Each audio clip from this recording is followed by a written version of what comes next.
don't have anything to do with anything. You'd be like, sure, $5.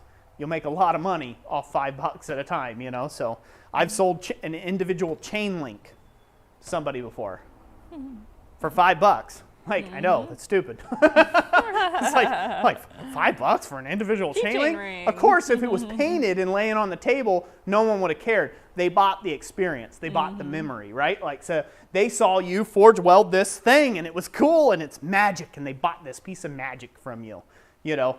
And again, so I've done that before. Keep it light, keep it entertaining. Yeah. If you can have somebody help you at a fair, a wife, a business partner, a good friend, a mother, a father, whoever, to watch your table while you can focus on being a presenter, it is extremely helpful. Yep. And your table sales will go up with that.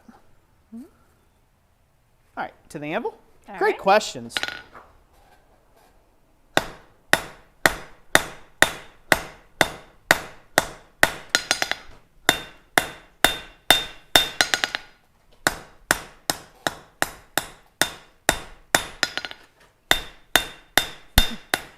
Zen Master Me says everyone's a winner when they watch the Christ-Centered Ironworks channel. Well, thank you, thank you. Greatly appreciated. Thank you, Tim, for the compliment on my Viking wrist bracelet. I actually made that back in 2018, and I reposted a picture of it because Abana's doing a hashtag Abana featured forging. So I'm going to try to post a couple of things this month of some of the forged jewelry and things I've done. It's wearables is the topic for this month. So Jeff Pfeiffer says, I'm looking and getting into the smithing craft. It seems to me to be a great way to counter the horrible neuropathy that I've developed from the 35 rounds of chemotherapy that I receive. Wow. Well, congratulations for hopefully you're in remission and that you made it through at least that much. So you've had such a tough way to go about it. Glad to have you as part of the craft. Glad to have you here. You know, blacksmithing is a very physical craft, but also blacksmithing is a very obtainable craft. And I'd like everybody to think about that for a second with me. You can do just about anything in forge work. You can go from sitting on a stool and just beating little tiny trinkety things out that are nice in micro pieces and have the same amount of fun and fulfillment as you can beating out big old massive billets of something and doing some ginormous sculpture. When you learn the fundamentals of the craft, you can apply it to a whole host and a whole range of just about anything. So feel free to move within the craft according to your own abilities, right? You know, there's a lot of people who have disabilities. There's a lot of people who are older. There's a lot of people who are younger. There's healthy people in between. There's all varying degrees of age and healthiness, right? There's all sorts out there. And the great thing about the craft is the craft can be tailor-made to you, you know, which is really, really a great thing. Like if you took up figure skating, there's only so much tailor-mating that you can do on figure skating, right? Like there's only so much you can do. Like if your bones break easy, probably shouldn't be a figure skater, right? Like that's one of the things you wouldn't want to take and do, right? Paragliding, that's not for the more heftier of us. You won't find Roy in a paraglider anytime soon, right? Like that's not going to happen. That's for people who are a little bit lighter than you would say with me. But with blacksmithing, it's an approachable craft and a hobby for anybody. Anybody can get into it, regardless of age, race, gender, religion, facial hole construction. You can get into the craft and have a good time. So welcome to all of you all out there. I did our first poll here in the live streams. Did a poll, eh? Yeah, I'll tell you the results. In the last 5 minutes, we've had 56 votes. The question was, what type of fuel do you use for forging? Because there's been some questions around that this evening. We had 55% say they use gas, 31% say they use coal, 9% uses charcoal, and 5% uses coke. Very cool. That's actually a very interesting poll. So that could probably tell you that there's probably some preference towards gas, but that is also I would say there's probably a larger indicator that it's not a preference towards gas, but distribution of people or the populace, right? There's going to be higher population of people who live in town or in cities versus out in the country that also still want to do this craft. And so therefore gas is a perfect option. So that makes sense that that would have a distribution of 50, you said 51%? 50, let's see. More people voted. It's 58%. 58%, yep, of votes. Gas, yep. So in my shop, I have both gas, I have coal, I have coke. I have just about it all. The only thing I don't have is oil and induction as of yet. So yeah. Tools, a tool that is a tool that's a tool. Go the anvil, please. Leland Hawk says it's availability for him. Yeah, some people have said it's hard to get a hold of coal. Oh.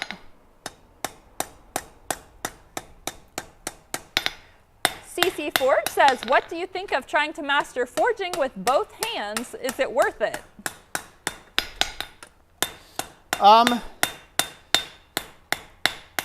Worth it or not, I'd say that it's not possible to master forging with both hands.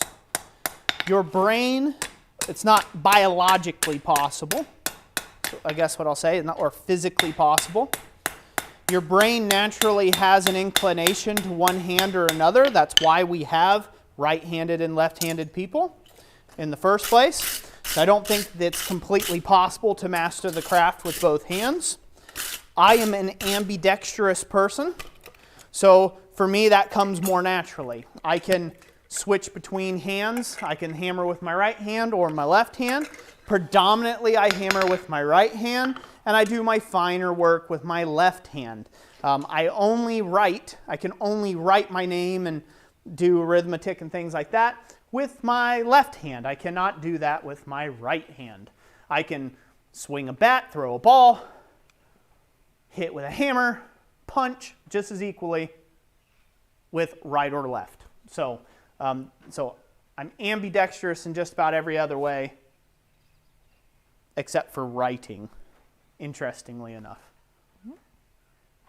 So is it possible or is it worth it? I don't think it's possible. If it's worth it, I would say possibly. It could be possibly worth it if you are at danger of losing your dominant hand. Well, yeah, I'd start practicing with your non-dominant hand. And it can be done. People have done it and rewired their brain to do it. But it does take a little bit. It takes a little bit of time to get adjusted and comfortable with doing that. So, all right. Kevin Hyde says, is there a blacksmithing skill that Roy wishes he was better at? Ooh, oh, so many. Oh, so many, and so little time. I wouldn't say that there's a skill. There's techniques, there's processes I would love to know more at, and I would love the time to incorporate in my work. I would like to incorporate a lot more French steak repoussé into my work. Would like to do that. It just takes so much time to do it, and I don't do this as a hobby, so I got to be really picky and choosy, so I can't explore as much into it as I would love to do. So for me, it's kind of a time envelope thing because this is a profession and it's not just a hobby. So yeah, there's stuff like that I would love to explore more into. I'm really into Baroque ironwork, specifically what they were doing in France. So French Baroque ironwork, that's kind of my main bag. That's what I'm really, really excited about and I geek out on. That's kind of my thing. Lots of floral and plumage and elements with scrolls and you name it like that. I would say if I had to go with a particular skill, it's actually not in the forge at all. One thing I would like to work more on is drawing. I'm terrible. I can sculpt something with my hands. You give me a block of clay, I can sculpt just about anything with it with my hands. I can see stuff, 3D in my mind, and grab it and push it and sculpt it and move things around to where I want with my hands. But to take that and try to draw it or to sketch or to doodle what I'm thinking more than just like a basic line drawing, like, okay, this is going to be 4 foot from that, and that's going to be 2 inches from there, and that one's going to have a 5/8 tenon that goes through. More than that, I'm really terrible. So I would like to get better at sketching and develop that just as a personal endeavor. Like to do that. Gordon says, is it okay to use KO wool and fireproof cement for a coal forge? Yeah, you put the fire cement over K-wool. You know,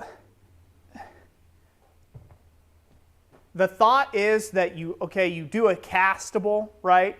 And you cover your K-wool with it, or you pour it or whatever. The thought is that it's going to create this industrious kind of thing that you'll never have to replace. Liners wear out in the forging environment, and they do it very quickly. You're going to develop cracking, you're going to develop spalling and all sorts of other stuff in any of your castable refractories, coatings, or anything like that. It's just inevitable. It's just going to happen. It just depends, because think about it. Your forge sits in a moist environment, it's sitting in your garage or out under a tarp outside or whatever. It's collecting all this moisture all week while you're not working in it, and the first thing you do when you've got a free moment, you go home, you flip the forge on, and you crank it to 2,700 degrees. The moisture doesn't escape out of the refractory. It sucks in that moisture, right? Like, if you pee on concrete, the concrete's wet now, right? Well, then if you were just like instantly throw a torch to concrete, what's the concrete do? It explodes, right? It pops because it's got a ton of moisture still baked into it because it's in contact with the ground. Refractories, they all do the same thing.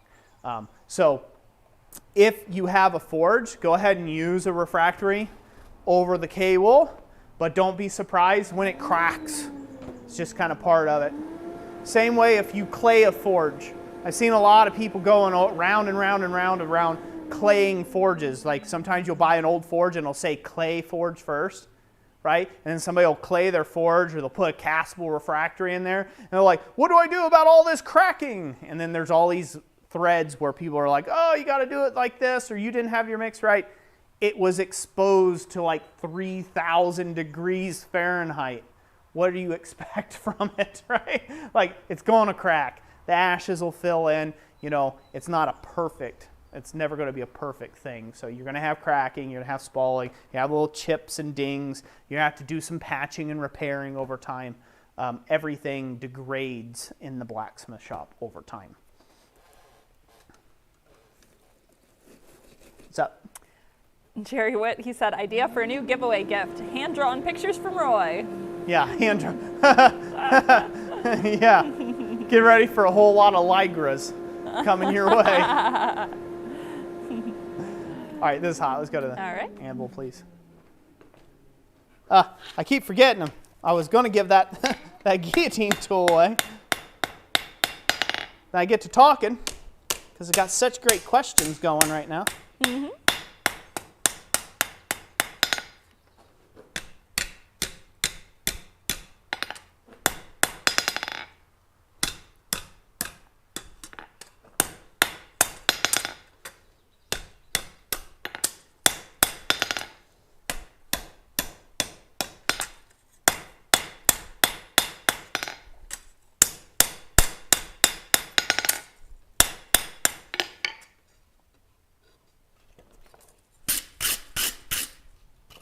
Looking good. We'll set that to the side for a second so she's not scaling away to oblivion.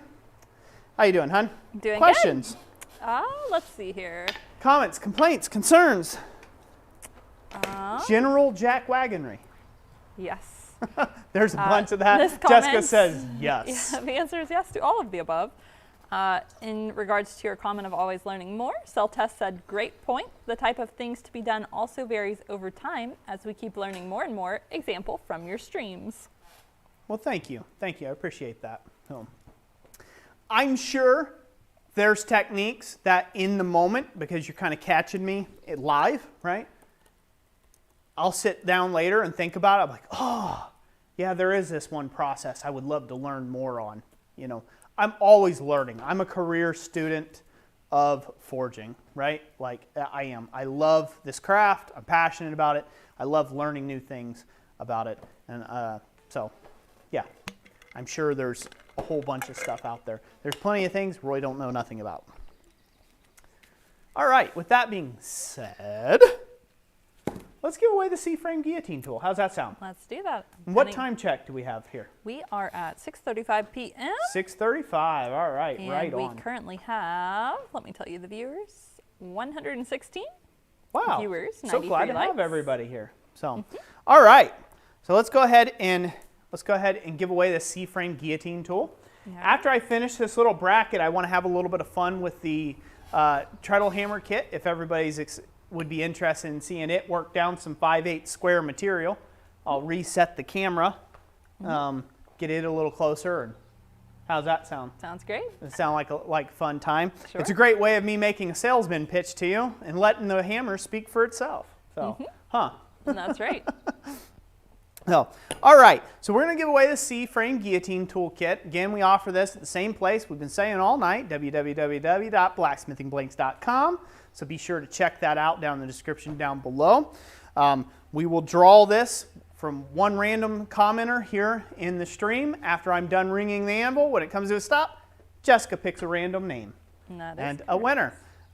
Also, I will say this again for anybody who's just joining us. If this is your first time here watching the stream, and you're enjoying it, you should hit the subscribe button and set the bell for notifications so this way you know every time we go live and we do one of these giveaway live streams. Because this year is the year of the forge and we have committed to giving away 12 gas forges this year. We're giving away 12 Mr. Volcano gas forges, and so we're doing that throughout the whole year of 2022 here. And so that's pretty darn exciting, isn't it, hon? It is. You know, pretty darn exciting. So I'm happy to be doing that. And yeah, it's working out great so far. This is what? Number 7? Number 6? Number 7? 6. Number 6? Yes. Number 6. We're halfway there. We only got 6 more to give away. So anyways, all right, we ready? We are. Steady? Ready, go. steady, go.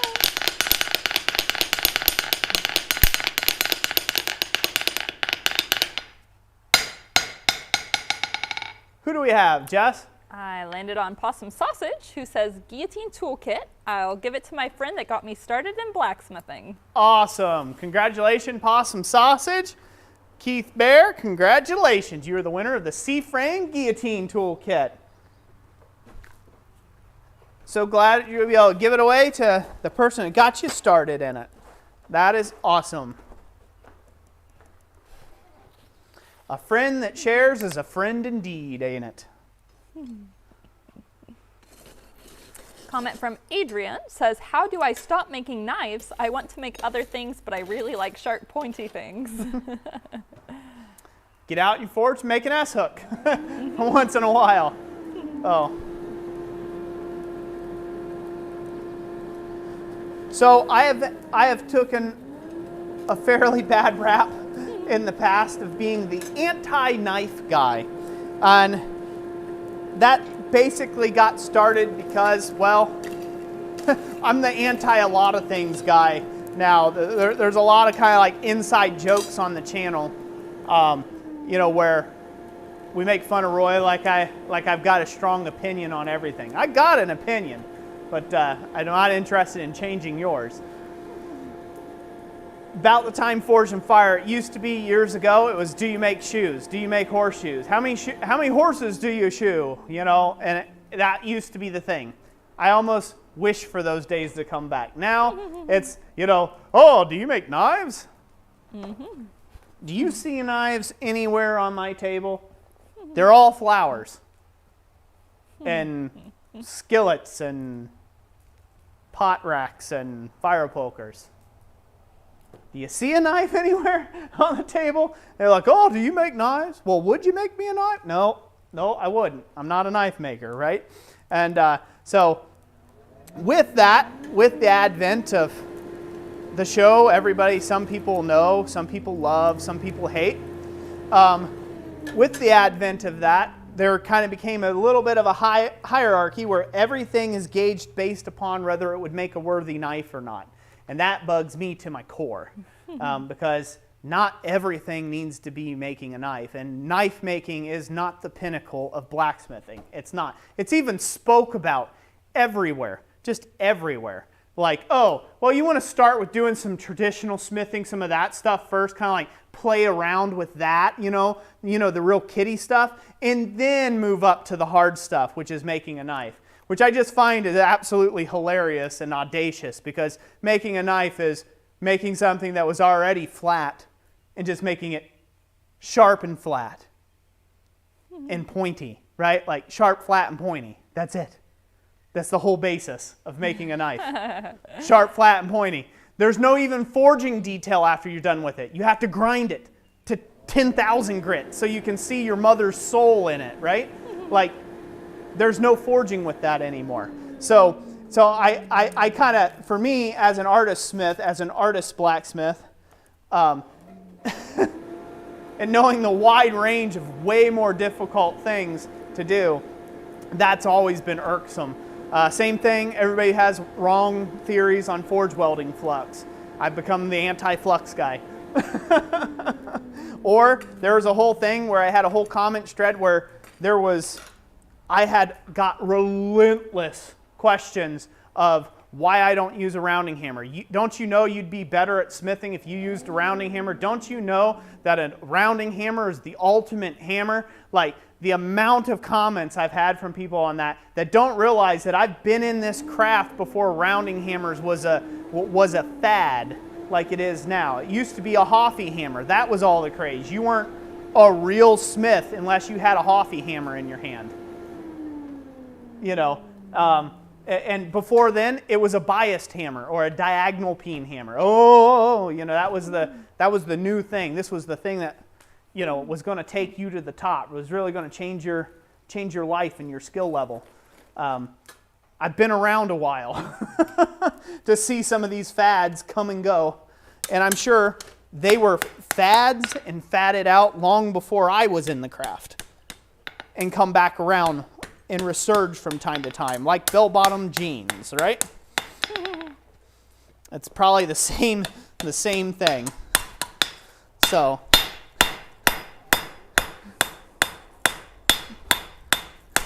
But yeah, knife making is fun, sure, for people who enjoy making knives. Nothing wrong with it. If you like making knives, make knives. Have fun.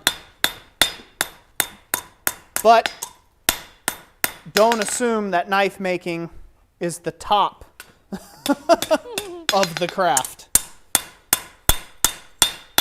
Because I can show you some work that would blow your mind. And I'm not talking about my own. All right. They say if you put an edge on a rose, if you put an edge on a rose, even it would be a knife. Yeah. You okay? Yes, I was just stretching for a second. Okay. Make sure. Robert Lana says, oh no, we found the rant sweet spot. Yes, that is right. Oh. The people want to know, do we offer Chrysler and Ironworks Flux on our website? We do not. We do not. I believe we offer the sticker, don't we? Or is that just, that's only... Well, we didn't design it, so we haven't discussed it yet. Yeah, we haven't discussed that yet, so... Dana says, okay, you don't do knives. Can you make me a sword? Oh, yeah. Oh, sword. It's just longer, flatter, and pointier. Oh. And again, to give respect to knife makers, guys that are truly professionals at the craft of making knives, right? And forging knives and putting in the work and the grinding in the plunge lines perfect and doing that takes immense skill too. So don't get me wrong. It's not that it doesn't take skill. It's just not better than. You don't just come to ornamental smithing and say, oh, I'll just play around with this. You know, you have to start somewhere. So I guess we'll start on the lowest peg and make a scroll. No, that's not the lowest peg. And then when I can achieve greatness, that's when I can make a Bowie knife. You know, or a drop point hunter, or a clip point whatever, or blah, blah, blah, blah, blah. Look at this, it's a kukri. It's just a weird knife. It's still flat, still pointy. So, it's not the peak. Oh boy. What's that? I said, oh boy. Oh boy, what? It's just, they're fun. It's funny. Oh, the comments? A lot of them, yeah, they side with you. A lot of them do, but. A lot of them do, some of them don't. Robert Shell says, I love sharp, pointy things, but I'm with Roy on this, LOL. No, it's good. It's good. Like I said, no disrespect to people who put their effort into knife making or love making knives, but don't tote your ego hat around, you know, walking around like as if you're hot dog. Then when you go on Forged in Fire, you can't put a point on an end of a bar. That's really sad. Really sad. You don't know how to bend something. Like, I watched a Forged in Fire one where it's like, oh, they're going to have an S-guard handle. You know it's really tricky. You know it's really tricky there? Yeah, it is, Dave, isn't it? Yeah, it's really tricky to get that S just right. Like, really? Seriously? I mean, this is something I could do in my sleep with one arm tied behind my back, blindfolded. You know, it's like, that's real difficult. You know, and like nobody knows how to use a punch to save their life. Mm-hmm. No one can use, oh, you know, look at him. He's really struggling there, Dave, with, you know, filing that slot. Like, don't any of you know how to make a slot punch and going bang, flip, bang, done? Little file work and you're done. Like, you know, that's a 5-minute job. That's including cutting the stock. It shouldn't take that long. So, you know, it's one of those deals where, and then again, in the forums, you know, you'll hear people comment.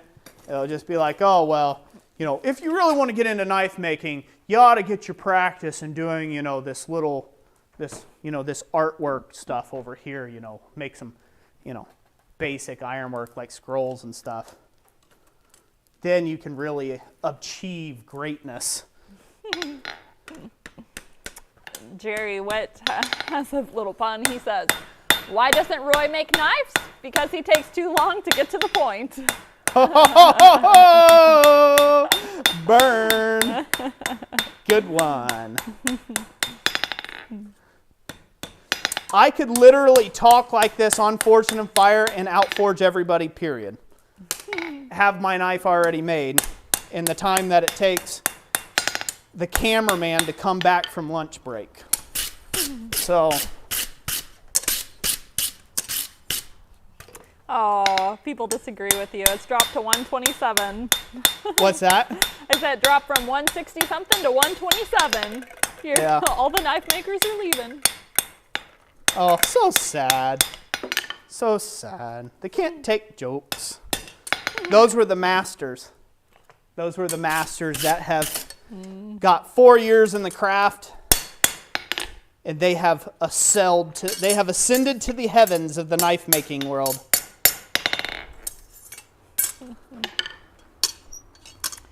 Heath Miller says, here's a silly question. What is the case for each type of guillotine tool, the C-frame versus the A-frame? C-frame versus the A-frame.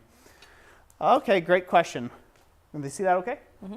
All right, well, that one's basically done. So okay. I'll just set that off to the side. Now I've got 2 brackets. Good. Need to do like 12 more. The difference between the A-frame and the C-frame guillotine tool. An A-frame is going to be more rigid, generally speaking. It's not going to allow your dies to flex, move, or anything else very much, chutter back and forth, is going to be more accurate with your guillotine operation. C-frame, just by the way it's shaped and it's out in the open, there's less material for it to balance, and the dies can wander a bit on the C-frame guillotine tool. Now that's all based upon how tightly you construct everything. There's some variables there that go along with it. But generally speaking, that's kind of the main difference. They both do the same thing. One huge difference that people like the C-frame guillotine tools for, and I've got one over here, I'll just grab it. We can go to the anvil cam, Jess. Okay. I'll show what I'm talking about. See how that, I had too much play in the top of this die, right? You can see how that wobbles Yep. quite a bit. I can get quite a bit of movement out of that. So the A-frame doesn't have that. But the C-frame, you can take and come in with something long ways like this, in this direction, or you can come in with this direction, or at a diagonal, right? Just kind of like power hammer dies. You can run pieces like so, or like so. So it gives you a lot more range of options with the C-frame guillotine tool. But it's not going to be as accurate if you got any slop whatsoever in that top portion of that die. It won't be as accurate. If you look at the A-frame guillotine in contrast, I have the same dies in there. It's supported. Can they see any movement at all? No, not really. It's supported down both sides here, all the way to the die. So a closed C-frame, a closed guillotine die is going to be a bit more accurate with where those go. The C-frame, you can be as accurate as you want. You just have to be careful with it that you don't tilt or do anything weird where you wedge the dies apart on it as you strike. A-frame, it is what it is. Now I will say, one downside about the A-frame is they're a bit trickier to get the dies out of.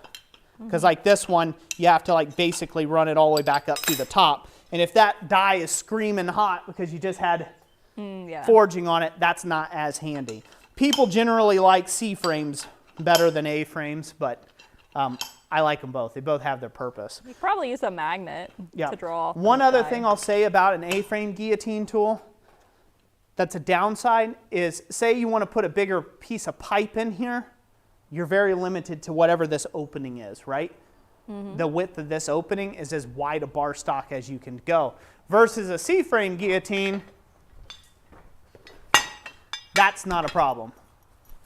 There's nothing holding you back from something that wide going into it and putting a fuller right down the center of it or whatever. So that's the differences. Hopefully that's helpful. Very good. To someone. Yamas, good evening. Thank you for the mustache. Good evening, Yamas. So, all right, we have the main cam? Yes, we are. All right, good. Roast beef and cheese sandwich. Yummy. Right on. Scott Linghorst, have you ever forged a handrail for a front step? Have I ever forged a what is it? Handrail for a front step. A handrail for a front step. Yes, I have.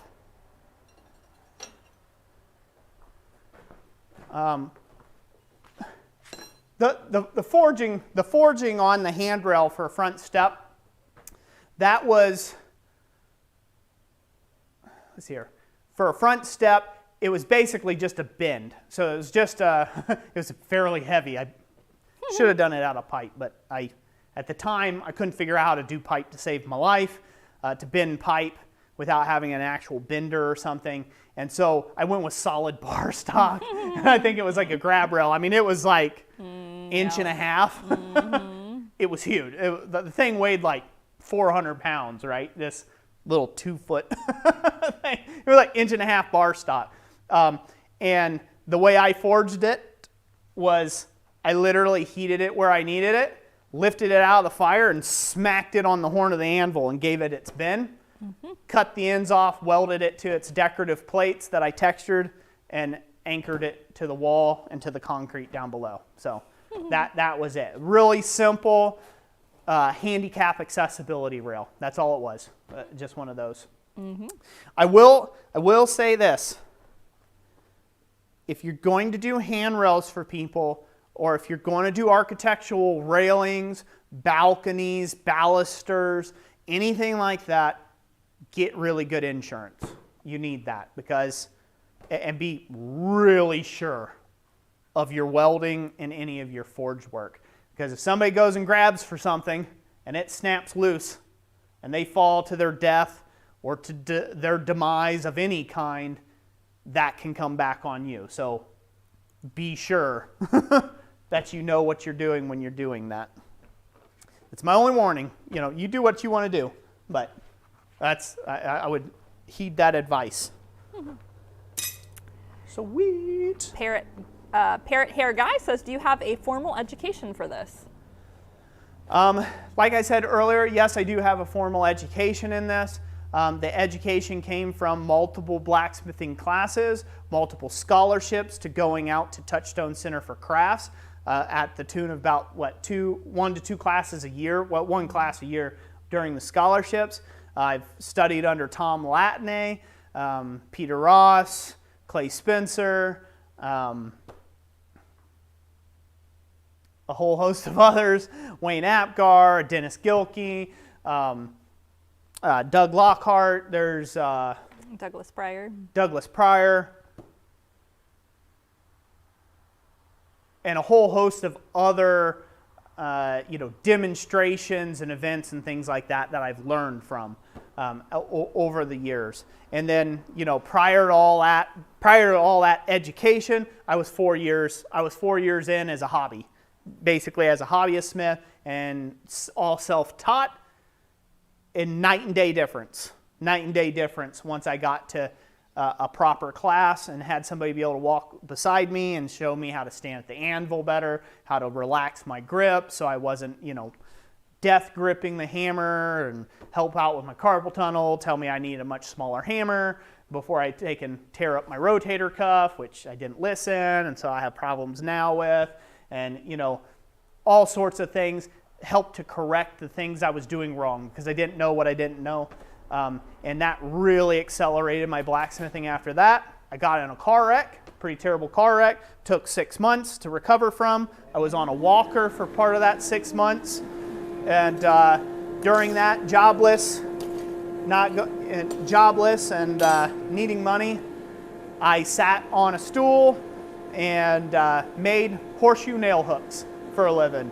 And with the kindness of a good friend of mine, Richard Krim, he helped me out a lot, let me do things where I could sit on a bucket and peel wallpaper or whatever. He was in home remodeling at the time, and that's kind of where it all went from there. And I slowly built it up into a full-time profession now, where it's at now. We've been doing that for over a decade, blacksmithing full-time. So, as a profession, and learning. Taking yearly classes as well. No. So I think, 2019 we moved, 2020 pandemic. So those are the only 2 years I haven't taken a class with somebody, and continual education basically. So I don't know if that counts as formal training. It probably doesn't across the pond in Europe, but it does here. It more than counts here. So Yamez says, I taught Roy everything I know. It took 10 minutes. So honest, Yamez, so honest. All right. So I want to prove a point real quick. Okay. So just go to prove a point because I've ran my mouth. And so I feel like someone who's willing to run their mouth ought to take and show their work. Oh. So is this a knife? I'm going to make a blade-shaped object right now to prove my point. By the way, I'm using a coal forge. Whoa! Is it mild steel? Huh? Is it mild steel? No, that's actually 1045. Oh, yeah. 1045. Oh. Whoa! I know, it's not Damascus. Should I start but a time it's clock? going to the scrap bin after this anyhow, so. In fact, I've got a knife maker buddy of mine, friend of mine, Joel Worley. He is a ABS journeyman smith, and for the longest, I've always messed with him, and I ended up forging out a railroad spike knife for him. So I forged out a railroad spike knife, and with the knife, I intentionally ground the worst bevels you ever could put. Like, I had like a hollow grind on one side and like a convex grind on the other side and a chisel grind for the edge and all this other stuff. And he has this Spirit of the Blade show that he does and he hosts, right, for bladesmiths. And it's at the fairgrounds in Troy, Ohio. And so shout out Joel at Maplewood Forge, ain't it? I believe so, yeah. Yeah, something like that. Forget. Anyways, Joel Worley, you can look him up. And so I made this railroad spike, I basically made this railroad spike knife for him as a gag. And he has this thing where it's like best to show, you know, and he had like his knives on display and like his whatever. And what I did is I took right next to the little trophy on his table, I moved the trophy knife away and I set this railroad spike knife in its place. He about came unglued on that thing. So I told him, hey, you got to keep that now. You know, that's the one and only, you know, Roy original there. And so he put that knife on his mantle behind pictures where he did it. And anyways, long story short, he gave me a blade that he made that's got, it's a Damascus blade of some sort. He's like, here, I'm giving you one now. And he made this blade. And he's like, I expect you to finish it. That was... Oh, I don't think I've ever seen that blade. 8 years ago, at least. I've never finished it once. It's still sitting in my cabinet, hidden behind my rivet bin. So it's all fair. It's all fun. All right. No power hammer. Metal's hot. Are we ready? We are. You ready to time me? Are people ready to time me? Yeah, I got the stopwatch pulled up. Huh? Yeah. Did you pull up a stopwatch? Mm-hmm. Already? Yeah. Has it been running? No. Has it been running my mouth? Not until your first hammer hit. Well, that's not how they do it on the show. Oh, well. I can start it now if you want. Go ahead, whenever you want. Okay.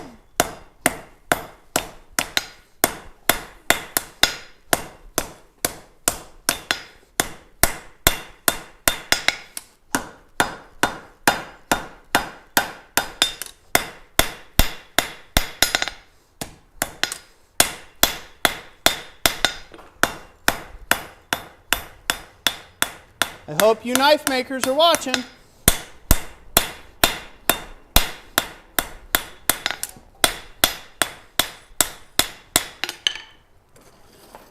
Heat one.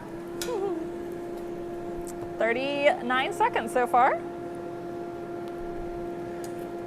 That's an hour and a half in TV land. You've got 10 minutes remaining. Oh no! Been working on this for 2.5 hours. Secret Forge, what channel is this? So confusing, isn't it?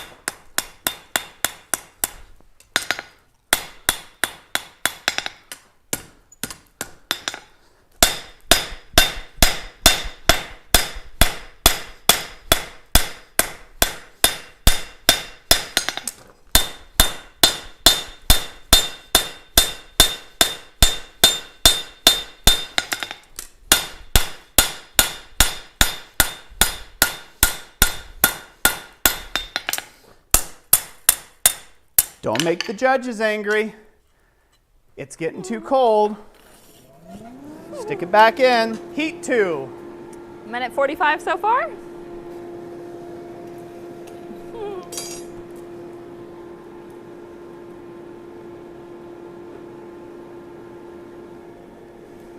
So how are you guys doing today?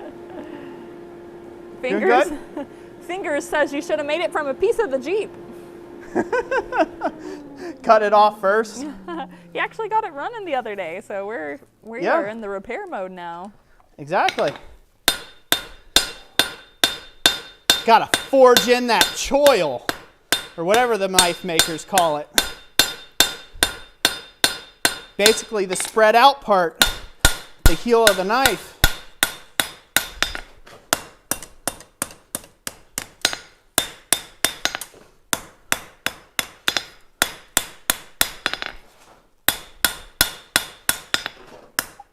And I'm going a lot further than what most people go before they go to the grinder.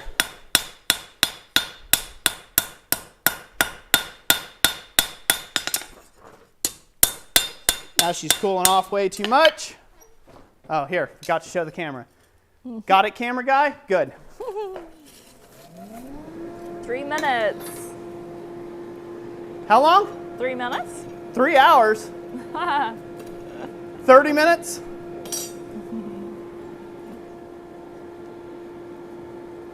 I'm ascending to greatness right now. That's what it is. You couldn't get higher than this. Do you understand? It's not possible. It's not possible. You know, because what I did is I cut my teeth on that really easy smithing. You know, they call artist smithing, you know, with like, you know, you make hooks and stuff. I mean, like, it's so basic and like, I mean, do you even smith, bro? Do you make scrolls and door knockers and dragon heads and dragon wall sconces, and you forged on things in the basilica somewhere? Are you kidding me? What's that? Seriously, bro.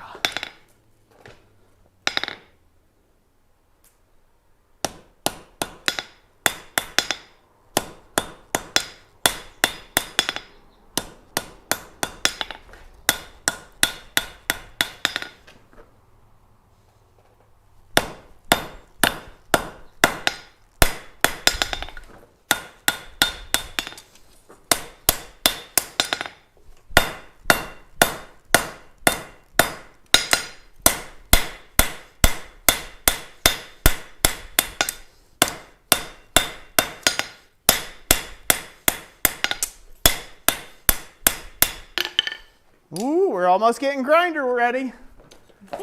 Grinder worthy. 4 minutes and 48 seconds. How much? 4 minutes, 48 seconds. That it? Yeah. With heating times? Yep. Dabaka says no one will ever see this segment again. No, you won't. Fingers says after this is over, it will be deleted.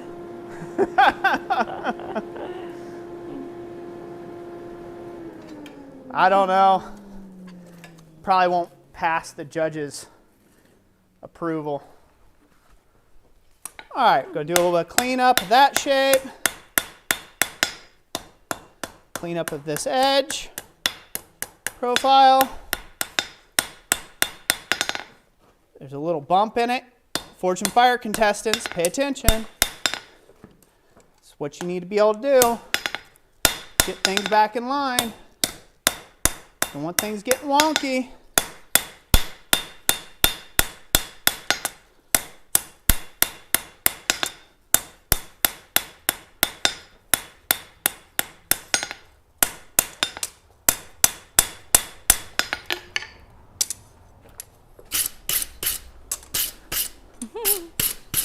Thomas just arrived. We're making history, Thomas. Roy is forging a knife for the first time ever. This is called a planishing heat, folks. Anybody? Anybody? No? How's it look? It's coming along good. 6 minutes and 28 seconds. 6 minutes? I got the time for a drink break. Don't want to overheat. Steve Parsons says, oh my goodness, if Roy is making a knife, somebody better call the president. This is important. Roy says, shame. Notice how I'm only spending roughly 10 minutes of my life working on this. Maybe 15. Might give it a good old 15 minutes of my life expectancy.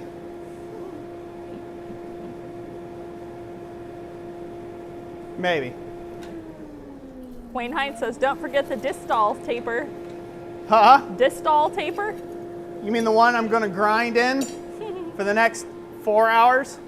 Or what? Wait a minute. No, I don't know. What's time? 7 minutes and 25 seconds. How much? 7:25. So it's only been 7 minutes, 7.5 minutes? Uh-huh. So what's that? What do I got left? 2 hours and 52 minutes and some odd seconds. 2 hours and 52 minutes? Mm-hmm. I think I could grind it in that amount of time. This is a little thing called a hot cut. People used these way back in the day when Santa Claus, everybody believed in Santa Claus. We'll straighten that up for the next contestant. Set that back on the rack because we're professionals around here, not dirty smiths.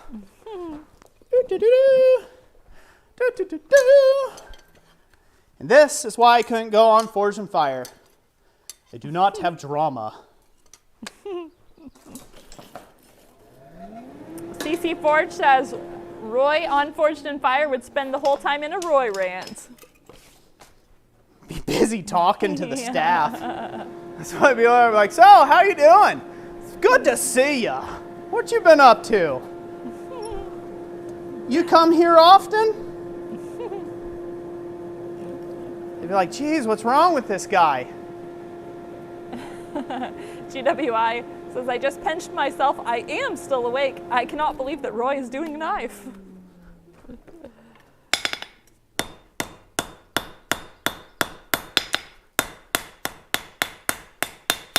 For you fancy folk out there, I'm going to do one thing. I need to do one thing that everyone should know how to do. Everyone. None of you have any excuses after watching me. How much time do I got? 9.5 minutes. Is that how much I've been doing it? Yep. Look, that's flat. That won't require any grinding. Put scales on that. Look at that. God, she's beautiful. She's developing nicely. Bigger knife. There's just a longer point between your handle and your point. Nothing else is different. Just a longer place between your handle and your point. Nothing different. Thomas sent a $5 super chat. Says this is for another piece of cheese to go on Roy's cracker because his done split off. All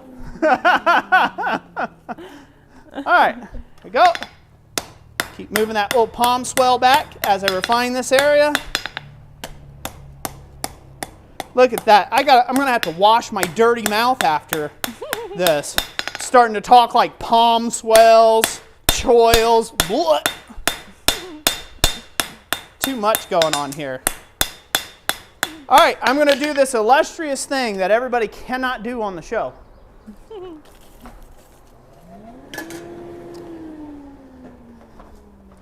And this is going to sound like a really schmuckish thing, so stick with me. Stick with me. I'm having a gas here. I'm having fun.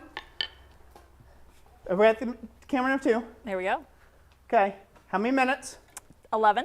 It's worth me explaining and educating the peoples here real quick. All right. This is called a round punch. Can you say round punch? Round Say punch. it with me. Round punch. With a round punch, you can make round holes. Can you say round holes? Round holes. Oh, without wasting any more time, let's go ahead and just stay at camera 2 real quick. Okay. They don't need to see the smile smirk across my face right now.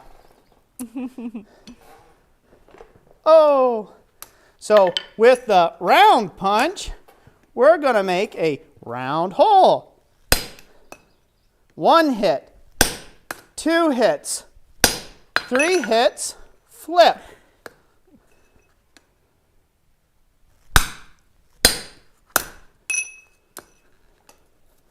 And a little more. And over the pritchel.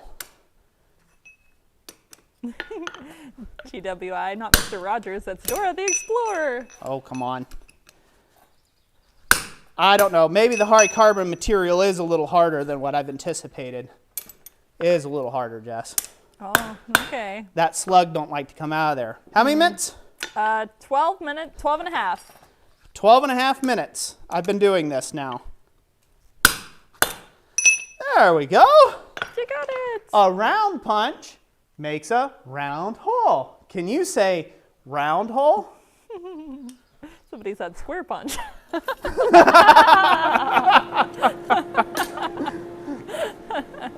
B minus. Dude, if you're going on Forged in Fire at any point, you better be taking notes. You better be taking notes because they're going to throw a weird one at you. It's called a round punch. No, you ain't ever seen it in your life. But blacksmiths have been using this, the lowly of the turds of the smithing community, you know, the lowest of the low, have been using round punches for centuries. Centuries. And no, it's not an ancient Chinese secret either. Let me get this warm. Take time. Moving and grooving. Talk to your other contestants. Gordon says this historic event has been clipped and is on Facebook now. LOL. Can you say round punch? And here's a little magic for you. Here's a little magic for you. They make square punches. And they make slot punches for that guard you struggle with. They take all but 5 minutes to make, heat treat, and use to the best of your abilities. All right, now we're going to take our round punch and go over this thing that's called the pritchel hole. And we're going to work it around, something like that.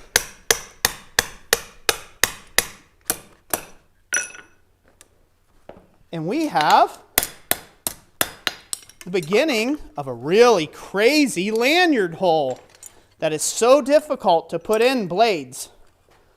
Because we all know 1045, 1075, or Damascus, they all work way harder than regular steel. All right, let me heat that up. Possum Sausage says, the round punch makes, that's right, a square hole. It makes a square hole. Now, how many people have you known that's ever been failed off the show because my baby fingers don't like the feel of this grip? Well, we don't want to leave any sharp edges that palm olive hands would get cut on, right? We don't want to take and leave any sharp edges that a man's hands wouldn't really feel.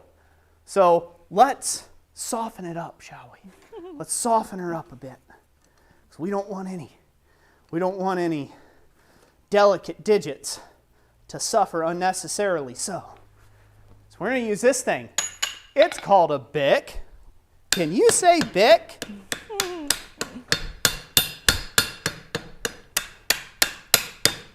It's another ancient Chinese secret tool.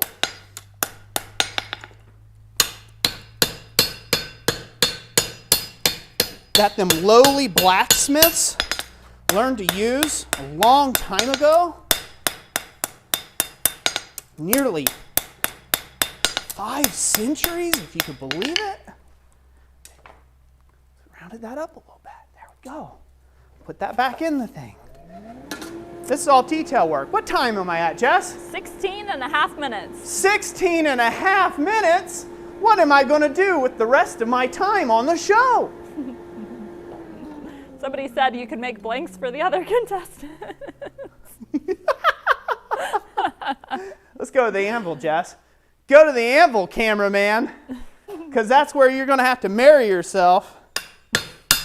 I'll thin that back out a little bit so it has a better transition. I wouldn't want to get sent home because I don't have nice transitions, would we? This is called stretching a hole. Can you say stretching a hole?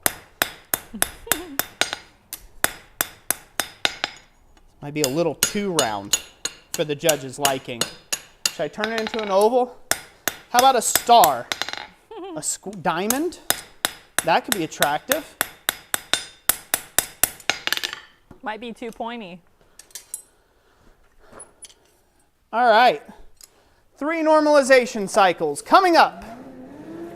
Will he go in for the quench? Will it survive? Watch 5 ads and find out. Will it survive the quench? Dun, dun, dun. CC Ford says, did the cavemen teach you these mystic arts? They did. Fun thing about knife blades, guys, that not all of the knife has got to be as hard as buzzard beaks, too. So maybe think every now and then of doing a differential quench. Like, you know, I don't know, working on the edge, getting it hard, and then like leave the back soft because it's not needed. And it'll prevent things from cracking and breaking. Heat 1. Normalization heat. We'll let that cool.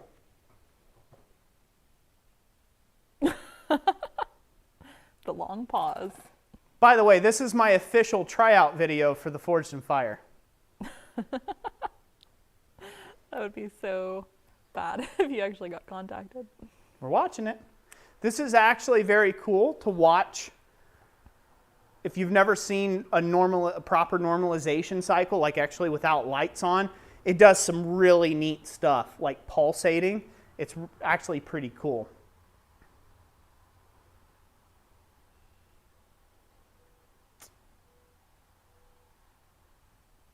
Fascinating. This is fascinating. Oh, I got a little warble in the blade. I think I'll straighten that when Joshua on the Knight next heat. says, didn't even know it was possible to forge it by hand.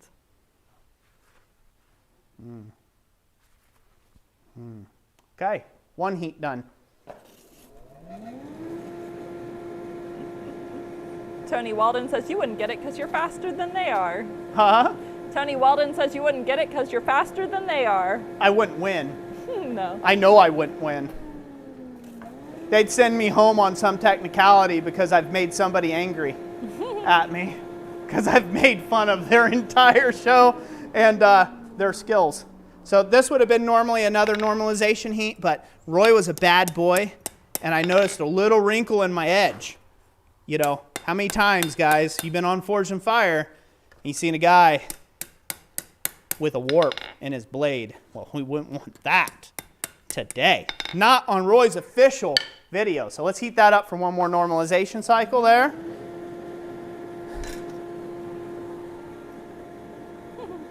Heath Miller says, this Roy rant is next level. You knife makers have had a long time coming on this one. It drives me crazy. Normalization heat. 2. A little bit chanting, like, I don't know, stomping. This is all I'm doing the whole show.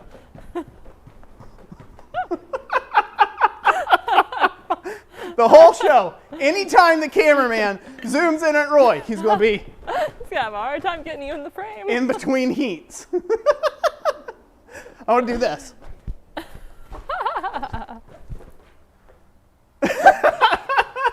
No close Film up. that. He's not going to be able to film nothing.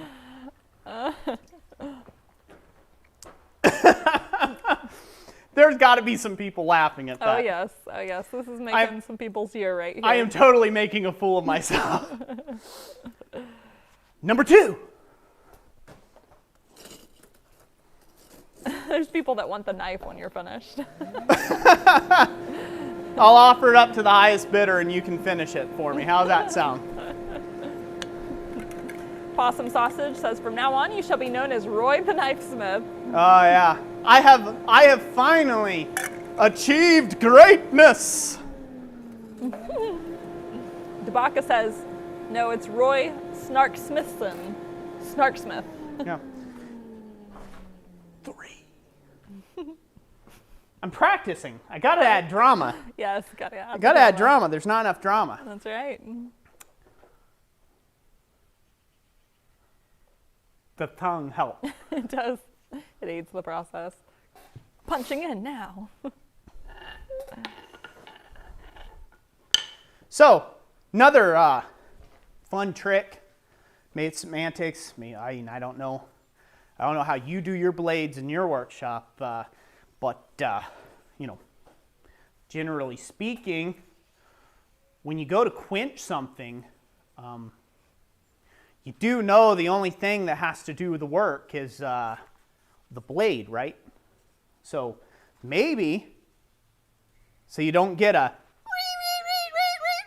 and the judges are like, oh my God, what is that? I don't know, Steve. It sounds like that's some hardened steel. What do you think? Don't be that guy. Don't harden your handle. That's simple. If you want to be extra smart, take some cobalt drill bits with you just in case. Sneak them in your pocket and use them. Little added advantage. I'm giving guys gold here. Mm-hmm. Okay, so and now I got to do one last one. One last one, because that was technically my third, but I think I got time. How long have we been at, Jess? 24 minutes. 24 minutes? Mm-hmm. Running out of time. Who's that? Where's Will? You've got 2.5 hours remaining, right? Is that what he says? 2.5 hours remaining? Yep.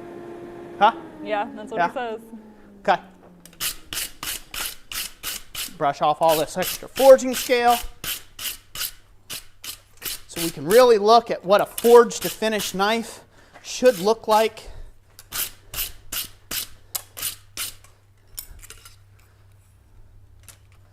We at the main cam? No. Okay, we're at the anvil cam, right? Yes. Okay. Oh! It's flat. Look at that. Do you see that, cameraman? Shake your head if you can see it. Isn't that amazing? Look at that. It's flat.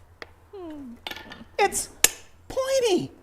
It's stabbity sharp.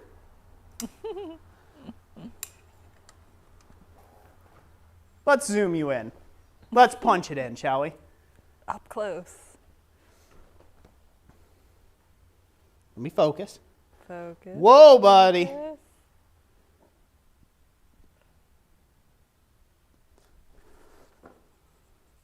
Is that focus? Out of focus. In focus? Right there. Yeah. Time. 25 minutes and 30 seconds. Get this piece of crud out of here. You didn't throw it on anything important, did you? You're welcome. Bravo! Bravo! Redbeard's Forge on this 30-minute episode of Forged in Fire. That's right, speed forging. What's that? He said on this 30-minute episode of Forged in Fire. Oh, I'm so glad I don't obtain to great things. I mean, I know I will never be good enough, but I might be just enough. Just enough. Heath Miller says, you need a wardrobe. It's time for the kilt. Go on Forged in Fire, I'm going to wear a mini skirt. Oh, no. I want the cameraman to have bad problems. No low angles here. Like, I'm talking right there, baby. And an apron that's just slightly longer. So it looks like it ends in nothing but legs. That's genius. So now, let's go to camera number 2, Jess. Yes. You guys can be the deciders on this. We've seen that. That was 25 minutes, was it? Yes, it was. 25 minutes. All right, let me grab this thing. It's still hot over here. Still doing its thing. I threw it out of the way. is that more difficult? And this is achieving peak forging physical performance, or something like this, peak forging physical performance? Which one? I think I'm back here, ain't I? In the focus, yeah. There you go. That's better. Which one? Which one, on the onset, snap judgment, is more difficult to do? Your choice. I leave that option with you. But next time you hear somebody in some comment section somewhere talking about how, oh, I like to just play around with the artsy stuff until I can do the real forging, which is knife making. You can let them have your judgment. There you go. Rant over. That is the rant of 2022. A couple of people suggest auctioning off for a charity like St. Jude, and some other people say you should give it away in the next live stream. I don't want anybody beyond the 100 or so people that are watching this video right now knowing that I've ever done anything like such dribble drabble.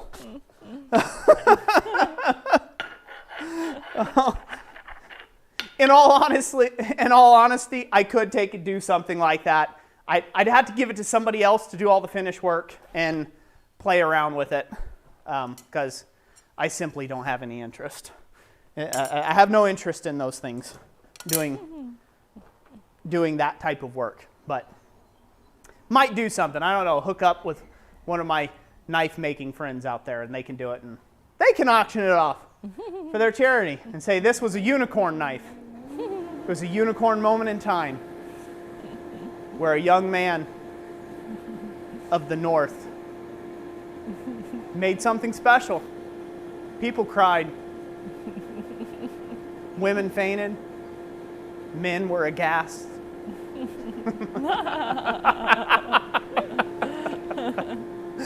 I couldn't be any more facetious right now, could I?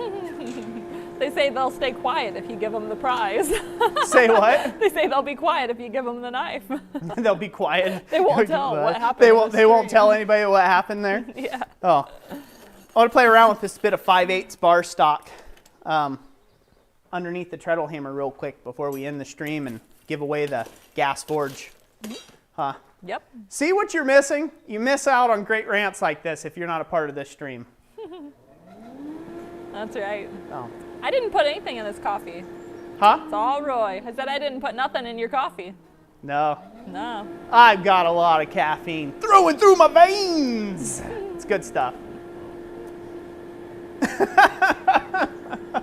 I really hope, in all seriousness, okay, when you come to my streams, I really hope that I'm a bright spot in your day. I do. I hope that I've inspired you to do something. I know I'm taking the wind out of some knife maker sales. I get that. But it's all in good fun. It's in jest, okay? Really is. It's all those little things that people think about while they're sitting in an armchair worrying it, watching a Forged and Fire show, or watch somebody else work, right? You're like, ooh, I wouldn't have done it that way, right? I'm just having a laugh. It's for fun, right? It's just for fun.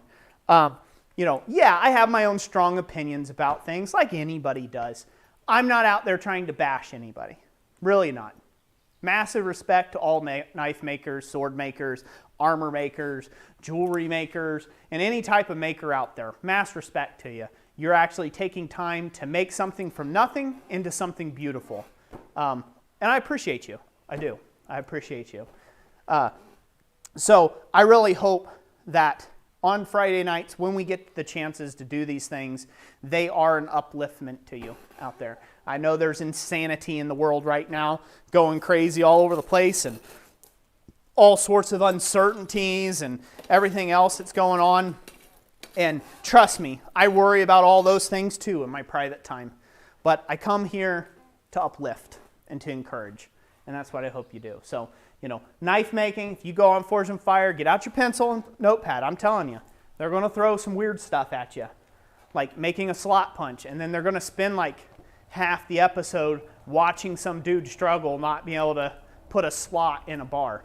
Like, drives me up the wall. It's like it's a 2-minute job. It's like, 5 minutes tops. So take some of that stuff with you. Take some slot punches with you. You know, they might have you do a through tang on something. Think ahead a bit, you know. These are just simple advices that if you're doing that, you're going to come out looking like a shiny new penny on the show, even though you've only been doing it 5 years, and you're going to blow them away, right? Because just a little forethought before you get there. So, and that's why I will never be on Forge and Fire at the end of the day. I don't really have the interest. I can't pull myself to doing knives. They don't interest me that much. But that doesn't mean that they shouldn't you. You can be as excited about them as you like. Oh. Just know that they're not the end-all, be-all of blacksmithing. Thank you for whoever posed that earlier and ended up turning this into a long, probably the longest rant I've ever gotten on, huh? Mm-hmm, yeah. Oh, Robert Shell says nominated for the best rant of 2022. Just might be. Oh. All I'm missing is some plunge grinds. Yeah? Probably do that with a hot rasp. Wonder what the judges would think about that when it still cuts up their pig carcasses and everything else. Like, what? It will kill. You want serrations in a blade? Sharp edge of the anvil. Easy peasy. Draw the teeth out. Sharpen them like you would a handsaw. Not hard. Fingers says you inspired me to make a knife. Uh-oh. We're deleting this stream. We got to delete this stream after it's all said and done. I will never be able to show my face again in the blacksmithing world.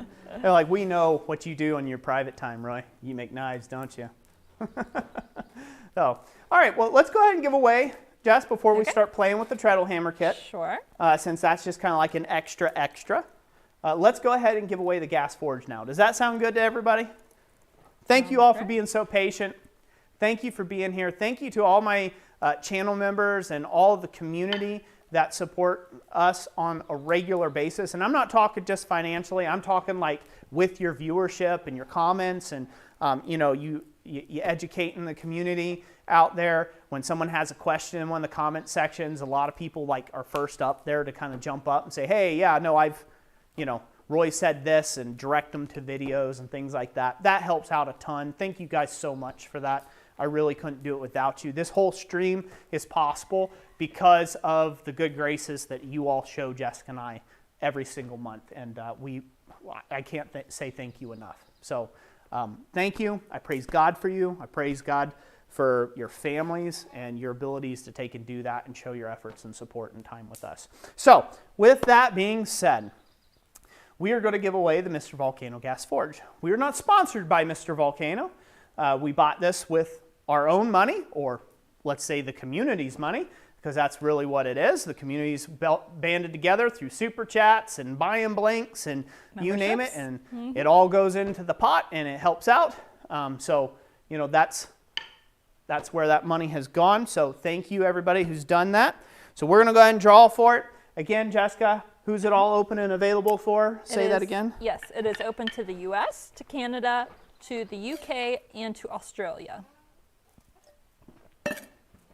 All right. You don't have to do anything. Sit there, look pretty in that wife beater, Cheeto stained, Batman underwear. Wipe your fingers so you can type faster. Wipe your greasy little fingers before you touch your phone, because that's just disgusting. Let's be honest. It's your phone. You be as nasty as you want. But I wouldn't put that to my cheek when I talk on the phone later to my mother. It's upstairs, baking me cookies. And let's go ahead and draw for this gas forge. 3, 2, 1.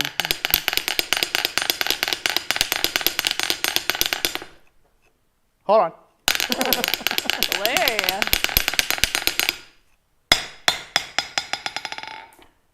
Who do we have, landed on Jason Tanner, who says me. Jason Tanner, congratulations. You are the winner of the Mr. Volcano Gas Forge this month. Congratulations. Get with us through the contact email in the description and we'll get that shipped right out to you pronto. Well, as pronto as they ship it. We don't have any, we'll buy it and have it shipped to you. So that's the way that works. So thank you all so much for that. Make sure to contact us as outlined in the description for all of our winners. Yep, the instructions are outlined in the description. So congratulations again. What was his name? Jason Tanner. Jason Tanner. Congratulations once again. So, all right. So now for the big whopping advert. People ask, what's in the juice? What Jessica spiked my punch with, and really, I'm just super excited. And this will sound like a big advert. The people who know me know it's not. I am super excited for this kit. It has been a long time coming to get this design off my head, about 5 years. It's been 5 years in the making. I didn't have the ability before to be able to make the kit to where it was a marketable product where I could sell it because I did not have a CNC plasma cutter. I would have had to hand cut everything out by hand, and logistically it wouldn't have been feasible. Say if it got real popular and there was like 100 of them sold, there was no way in heck I would have been able to keep up with demand. Even if there was like 25 sold, I wouldn't have been able to keep up with demand at all. And so being able to have the CNC allows me to create a tool for blacksmiths, made by a blacksmith, for blacksmiths. Thomas Goodymoot, he's helping me in the shop now these days. He's come back to work with me 3 days a week now, and he will be with me throughout the rest of the year and maybe all of eternity. We'll see. Who knows? I own your soul, Thomas. But he's been helping me with the CNC cutting and getting 1/4-inch plate shoved up onto the bed and all this other stuff. Helping me keep up with production cutting and all the filming and everything else I got to do. So he's been a huge help. So thank you, Thomas Goodymoot, for that. And so I've just been super excited about this for today. I was giddy. Jessica, I was jumping around the shop. I was just happy. I was coming up to the shop and I heard, woohoo! Yeah, because I'm so energetic and excited about it because the next closest thing that hits this hard is 12 grand. So you kind of, right? It's crazy. I don't know what the going rate, somebody can Google it real quick, for an inline treadle hammer or even a swing arm treadle hammer is going for right now. They take up a lot of space in a shop, so they're kind of cumbersome for small shops. They take about as much space as my home-built power hammer that I've got. My shop-built power hammer. They take up about the same amount of space. It's about 4-ish feet deep and about 2.5, 3 foot wide. They take up some space, right? And I think the last time I looked, the closest treadle hammer I saw was nearly $3,000, $3,000. So to be able to offer some power assistance out there as a fully made product, all you have to do is bolt it together yourself, add your own hammer to it and a place to strike upon, and an air source, and now you have a power hammer. That, for me, that just gets me giddy. I just love it. This is my favorite design, period. Bar none. You ask me what's been my favorite thing that I've ever built as far as a tool or whatever, this right here. This is becoming my favorite tool in the shop. I'm excited about it. I love it, okay? So I hope you get excited about it too. Everybody who's bought one so far, again, the air assist, when I put it out there, it'll probably come in at the tail end of this month. At the very latest, the start of next month. I should have all of the parts and fittings in so I can actually assemble all the kits for the drop-in option. It's all backwards compatible. So if you buy the kit now, the air assist is coming. I just put in an order for, I think right now I have 20 air cylinders coming in. I have 20 air cylinders, 20 foot pedals, like 60 different fittings. I've got 200 foot of air line coming in. I've got a lot of stuff coming here. I just put in, basically $1,000 order today to bring in this type of stuff into the shop So it's going to take a bit. Once it gets here, I'll assemble everything, get it put together, and then they will be available to go. And like I said, they will go to you if you buy the kit. If you're buying the kit, the treadle hammer and the air assist at the same time in the future when they're both available, they all get shipped together. And that is, if you use the code TreadleShip, you get free shipping on all that. For those that have already bought a treadle hammer and got free shipping on the treadle hammer, unfortunately, the air assist, it'll have to be an additional little shipping charge, but it won't be a lot. So with that being said, I also want to point this out. Right now, Weebly has kind of a bug on their website, and don't freak out, it's not something crazy. It's a bug on trying to calculate your shipping cost to get correct shipping costs. You can go over to the website and be like, it's $900. It's like, that is not correct, not even in anywhere. Please contact us if you get some weird shipping thing when you go to check out and it's like, it's going to be, $700 to ship it to me. Get with us first, please. So don't check out until you get with us about that. We do our best, even if somebody, there's somebody who purchased a treadle hammer kit, I think it was last week, they forgot to use the coupon code TreadleShip, and we just we discounted the shipping and gave it back to them. So, please use the TreadleShip. It makes it easier on us. We don't have to do refunds and weird math like that. Use the TreadleShip coupon if you're going to take and do that, for sure. But anyways, enough of me going on about it. I'm just super excited. Like I said, this is all together. Everything's going to be under $750. And then with free shipping, I mean, where else can you get something that's even close? It's literally a fifth the cost, in some cases a tenth the cost of other options out there. And there's nothing in the market space right now like this for that price. So, and that price ain't going away, right? This isn't an I gotcha. This isn't like, hey, now that I'm popular, these are going to be worth now I'm going to make them $10,000. My whole goal is to bring the cost of power equipment ownership down. That's what I want to do. That's my whole goal with these. I've got a mechanical power hammer already in the works. I have the press already in the works. It's in the drawing. There's going to be a press, a hydraulic, yes, that's right, a hydraulic press. That's a kit to be able to put together. There's a longer road on that because I'm going to have to get some engineer stamps off on it and some other things just for safety sakes, right? But there's stuff coming, right? And I don't want it to be this 10,000. Oh yeah, if you have $7,000 to spend, you can get a nice press. No.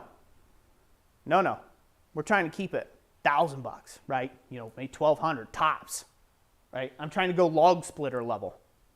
I'm trying to make it like a no-brainer, right? Why build it myself when Roy could build it for me? Or Thomas Goodymoot. Or we can have Thomas Goodymoot make it. So if you're looking for a way of supporting Christ Centered Ironworks, a great way of doing that is getting one of these treadle hammer kits, getting a guillotine tool. Super chats work. Become a member. Like, comment, subscribe, do that. Share videos around with your friend. Say, hey, I know a guy who doesn't make knives, who made knives. Made a knife just once in his stream. It was his official audition video for Forged in Fire. Tell him whatever you want. And then buy a treadle hammer kit as restitution for telling people and opening up your mouth, letting out the secret.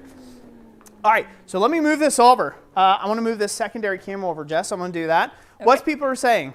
What are the good folks saying these days? What are they saying? They hate me. They love me. They can't get enough of me. They want some more of it. They try so hard. Zach Holter says, that's awesome. I'm so grateful for everything you do for the community. God bless. Thank you so much for that. God bless you as well. Danimals says, is treadleship better than a friendship? In this case, if you want to save some money, it might be. Depends on whether your friendship's worth, $50 to $80. GWI Railroad says, awesome job, Roy. I cannot wait to get one. Awesome. Thank you, GWI, for the vote of confidence, brother. I really appreciate that. Jackson, yep, we're still here, Jackson. Glad you made it back in. Yeah, welcome back, Jackson. Possum sausages, I like it. I love it. I want some more of it. I try so hard, can't rise above it. Don't know what it is about the little gals, love it, but they like it, love it. Jacob Garrison said, how hot is it there? It's about 100 here in Texas. Ooh, you can keep it. It's like 68 here, and I'm sweating. All right. Leland Hawk said, I watched the video on the Achaio anvil and building up a Pritchell hole. What do you think about drilling a new hole near the Hardy hole? Use a cobalt drill bit to get through the surface hardness. I don't know if they're through hardened or how deep the hardness of an Achaio anvil goes. So you're going to need a really good drill bit to do it, but totally possible. Use lots of lubrication and go real slow, real slow. That way you don't burn up stuff, you know, unnecessarily so. Robert Schell says, great stream. Thank you, Roy, Jess, and CCI community. Thank you so much. Hopefully this isn't, I think this is, I focused it, everything. Look good, hon? By the way, don't ever do this. Yeah, don't put your hand under power hammer. Oh, yeah, right. There you go. Look good? Yep, it's good. All right.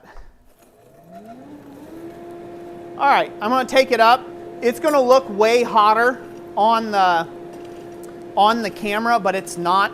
I'm going to take this up just sub a lemon yellow, so probably like a dull yellow in temperature. Like I said, it's going to look a lot hotter than what it is.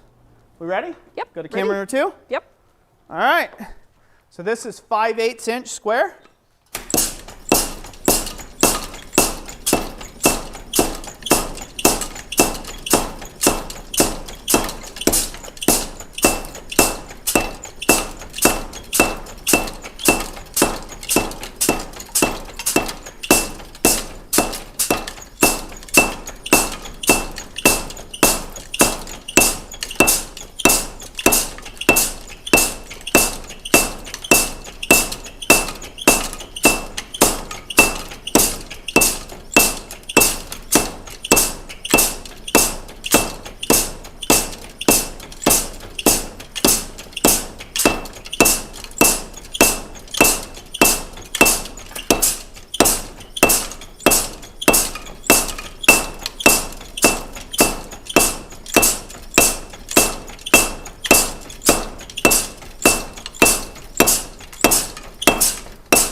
And that is hooked up to my large air compressor in the other room.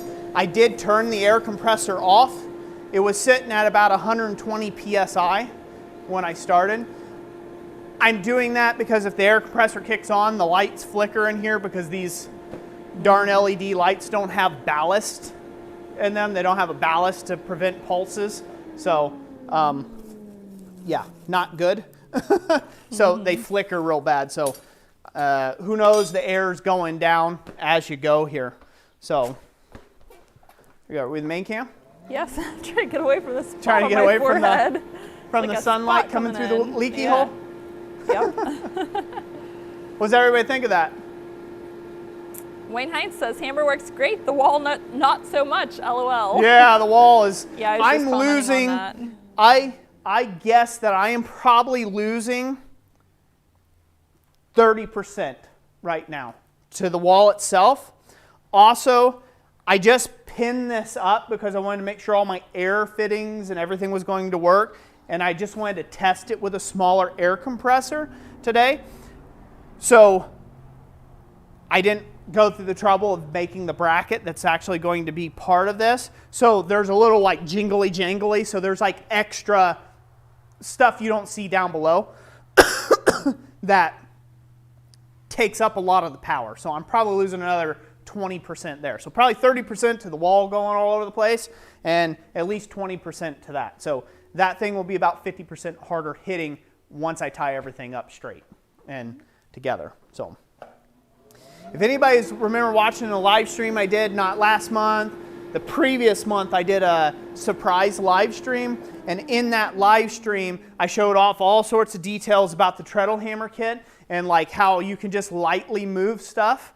Go ahead and go to the camera number 2, Jess. Sure. How you can just use your finger.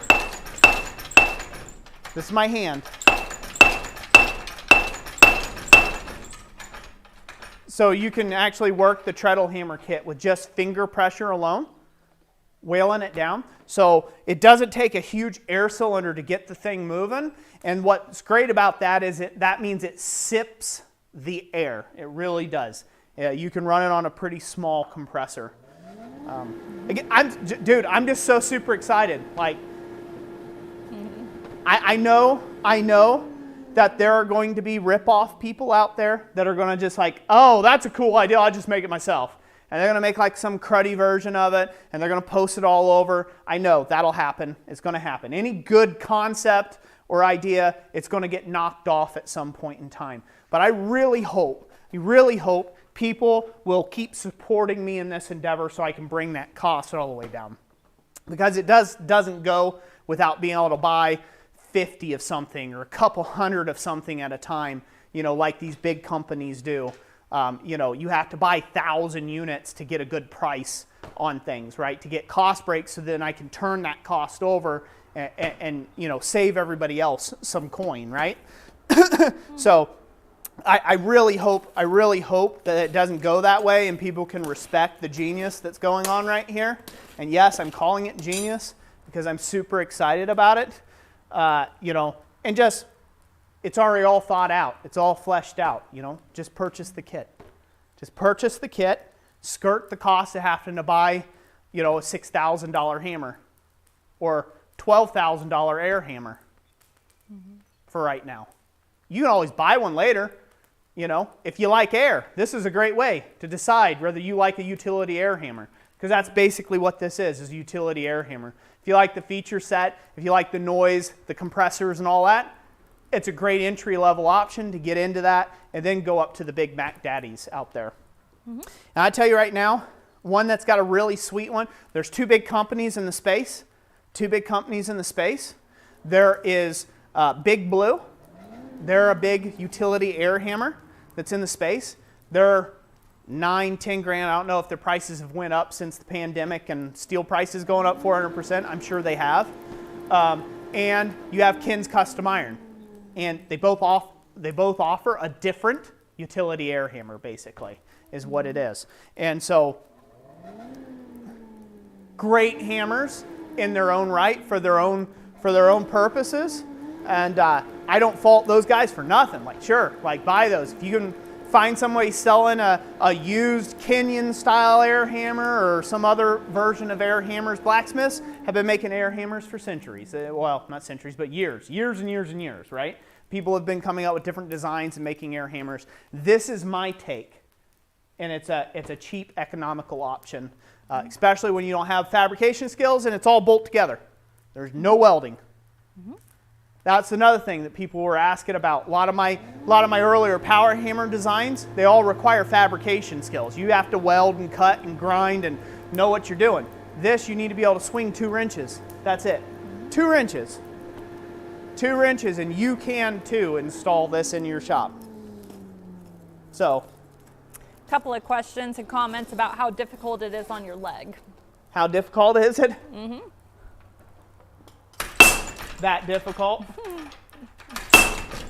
There's a block there. The anvil's kind of hiding the block, but yeah, the anvil's hiding the block. But do you see my leg going up and down? Here, go to camera 2. Okay. Yeah, your leg's. This is my right leg. It's stationary. Yeah. So it's just my foot. So stay at camera 2. Okay.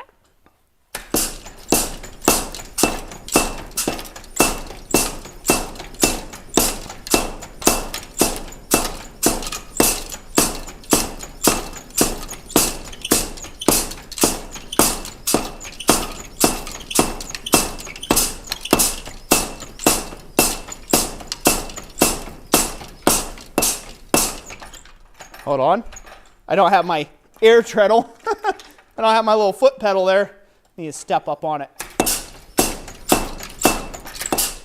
I'm using my heel now to operate the treadle action.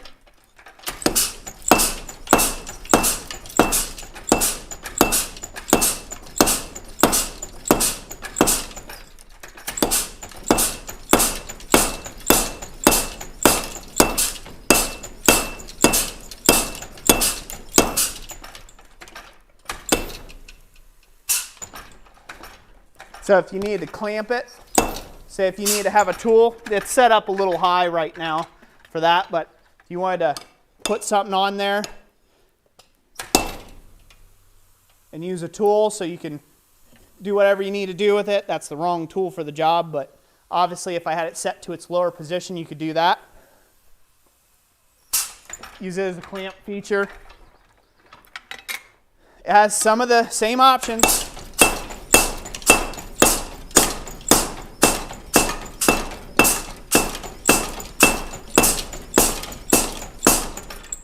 That the big boy hammers have.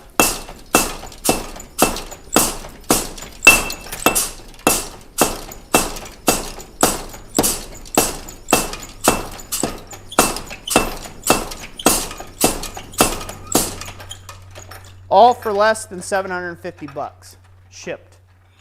Mm-hmm. In the U.S. In the U.S. Matthew Hennessy, do we deliver to the UK? What we will do is we can look up the shipping for you if you message us. That way we can see what it would be. We can ship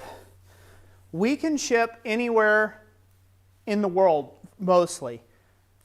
The only trouble to it is the cost of international shipment. Mm-hmm. So it might, well, I almost guarantee you, if you're in the UK, I can almost guarantee you, you can purchase this hammer and pay a lot in shipping up to nearly what the same cost of the hammer is and not find a power hammer for that price.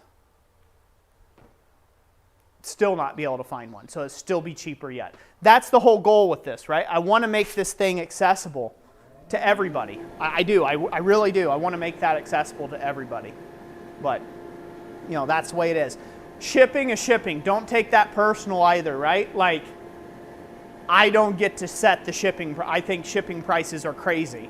Like, I mean, we live super close to Canada, and sometimes shipping things to Canada is like, oh yeah, that's not bad. And other times it's like $400, and it's like a lightweight package. So we don't make up the shipping cost. That's not on us. We give you exactly what the shipping is. Mm-hmm. You know, whatever that shipping is on that. So, Dragonstone says, when's Roy going to make a kit for the main shop hammer? Betcha that question will make his head spin. Oh, on the main shop hammer? I won't make a kit for that. That thing is, so a lot of my hammers, right, like you got to understand, my hammers that I designed, right, and I say design, you could say that's pretty loosely. This one, I designed. I made a prototype, I cut one, I made adjustments, I made another one, till I get my rendition that's perfect and dialed in.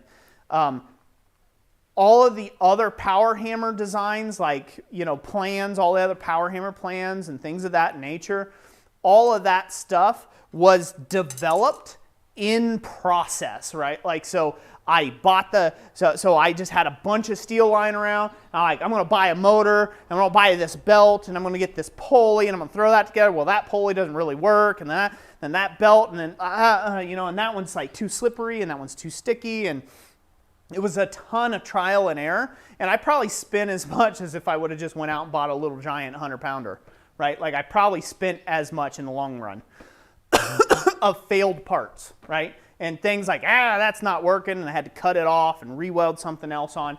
And then when I got something that was working, and it works, and it works well, I was like, okay, now I will have it professionally drawn and have them as plans available. And you're getting a snapshot a pie slice of where that evolution of that hammer is. Like, okay, I had to do all this to figure this out. Now I've got something that I can use daily and it doesn't break down all the time. This is what I got.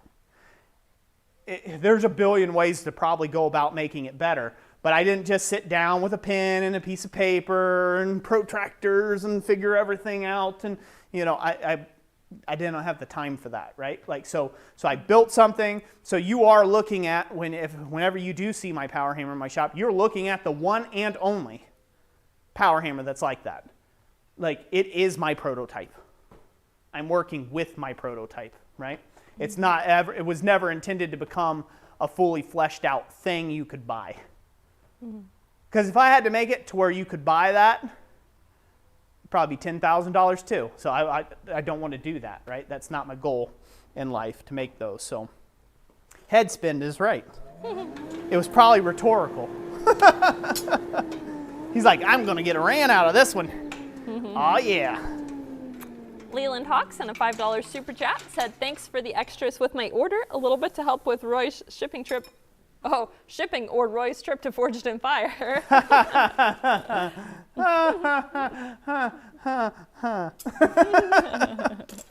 Thank you, sir. Thank you so much for that. And you're very welcome. Yeah, so for anybody who buys like standard blanks, we kind of started doing this. Well, we did this for a couple reasons. Anybody who just buys like a regular blanks, like skillet blanks, or you know, any of like the ornamental stuff, hooks and things like that, we always try to include extra free gifts in there. Two reasons for that. One, you might get something that you were looking at. I don't know what you were looking at in the store, right? Nobody gets to choose what their free gift is because it's just free. It's whatever I feel like throwing in the box. But like, there's a chance that you might have been looking at something, you're like, you know, it's already expensive enough. I'm just going to get this and I'm going to check out this. Well, I throw some extras in, you know. I throw some extras in. You get to have a fun time forging them. If there was any difference in like the shipping cost, because again, struggling with Weebly and them not always doing accurate accounting on that, right? We can make up the difference, right? We can make up the difference with extra product thrown in there, right? You know, and so hopefully that just, you know, it's the right thing to do, and hopefully that's, honestly, it makes a better relationship. And so I really hope people enjoy that. They do. And it seems like people do. And so thank you for that. I don't know if I'll always do free gifts in it, but let's be honest. I'm the least likable blacksmith on YouTube, so I like giving things away for free. Even when it doesn't make sense to give away. Like, you know, I've been known to give quite a lot of things away for free, even in the blanks. You know, it costs money to cut those. It costs money to cut it out. It costs materials, which is super high right now, you know, to add to it. But the way I figure it is you guys get to have fun. You come back. Maybe I've made a lifetime customer out of you, you know, and we all get along grand, right? Like, that's my hope. That is my hope. And then you tell your friends. Bring a buddy, tell a friend. That sort of thing. What's up, baby? Your dance break. That's right, Night Wolf. It was your dance break that did it. My dance break? What was? Who danced? When you were dancing with the knife. Oh, when I was dancing. That's what did it for everybody? Yeah. Everybody left? How many people we got, hun? We currently have, looks like 86 viewers. Wow.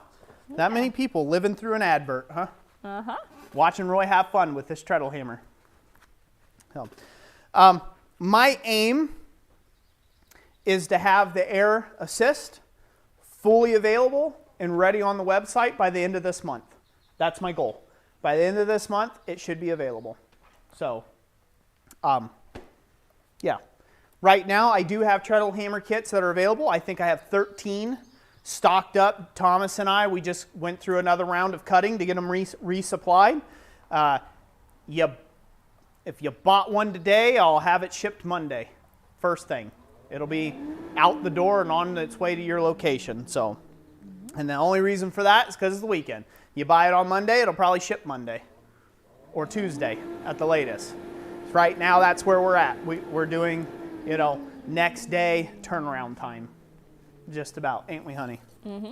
That's my personal goal. It's kind of my personal goal. Somebody buys something, I want to get it out the door. Quick and fast. So like I said, the air assist, you'll know when it's a part of the website because there'll be a whole bunch of marketing around it, and I'll have some videos on it and you name it and whatnot. So let's go to the anvil. All right. I want to chop a thing off.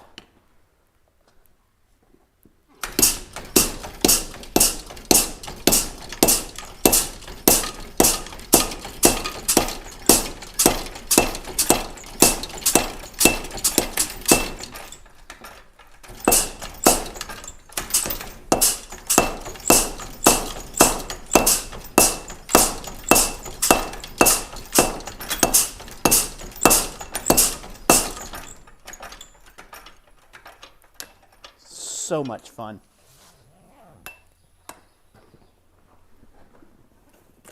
Tim O'Connor says, fastest shipper in Michigan. Yeah. Darn right, in the world. Tim O'Connor, thank you for the $5 shipping. $5 super chat for the shipping. There we go. Thank you, Tim. Greatly appreciate it. All right. Well, there you go. I hope you guys are just as excited as I am. Had a little leaky air fitting there. When I do have that available, on the website, again, when you purchase it, either with a treadle hammer kit or after the fact, after you've already purchased one and you're purchasing the air assist, in as part of it, it's all already plumbed. The only thing you have to do is connect your air supply to it and pin it in. That's it. It's a marvelous thing. I've really pared it down to make it as simple as possible, cost effective. My plan is since I'm buying in the parts anyhow, if you ever have troubles with something or you need another fitting or something breaks or snaps or whatever, you'll be able to come back and say, hey, I need this doodad, and I should be able to ship one out to you, and that's where it's going to go in the future. I got to get a lot better at inventory. Basically, I need to start creating some spreadsheets on inventory because where you ordered what, and where I ordered what quantities, and for what product, and have those products available. So in the future, that way it's not like, oh, he got my money once and he disappeared off the face of the earth, on me, and now I have this thing that broke or I don't know how to fix it or whatever. That's not going to happen. Jackson says, does the air assist work with smaller compressors? Yep, it sure does. I could actually just show you the air compressor I was using earlier with it. This will all be part of the product video eventually. I don't know why I'm yelling. You guys can hear clearly. So I was using this little 3-gallon Harbor Freight air compressor. So, hence, the worst air compressor money can buy for running a power hammer. Go ahead and try to find a power hammer that'll run off that. And so, it'll be loud, but I could actually hook it up and show you now. But again, I'll do that in the main product video once I get it fully finished out and I add that to the website and everything. Mm-hmm. This one's loud. It's kind of ridiculously loud. I'll do it. I'm going to do it. Why not? I'm standing here. I'm jawing. People want to know. People have things. They have questions. I got answers.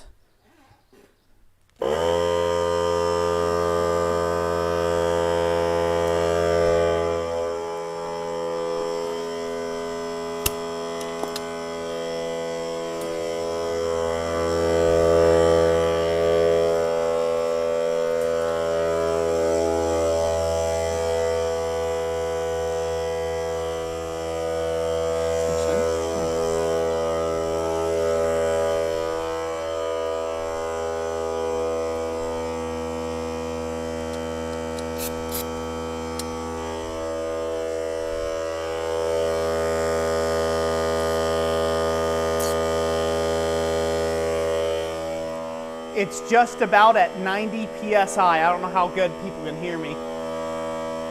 Can they hear me okay? They said it's not any louder than you. Thanks, guys, gals.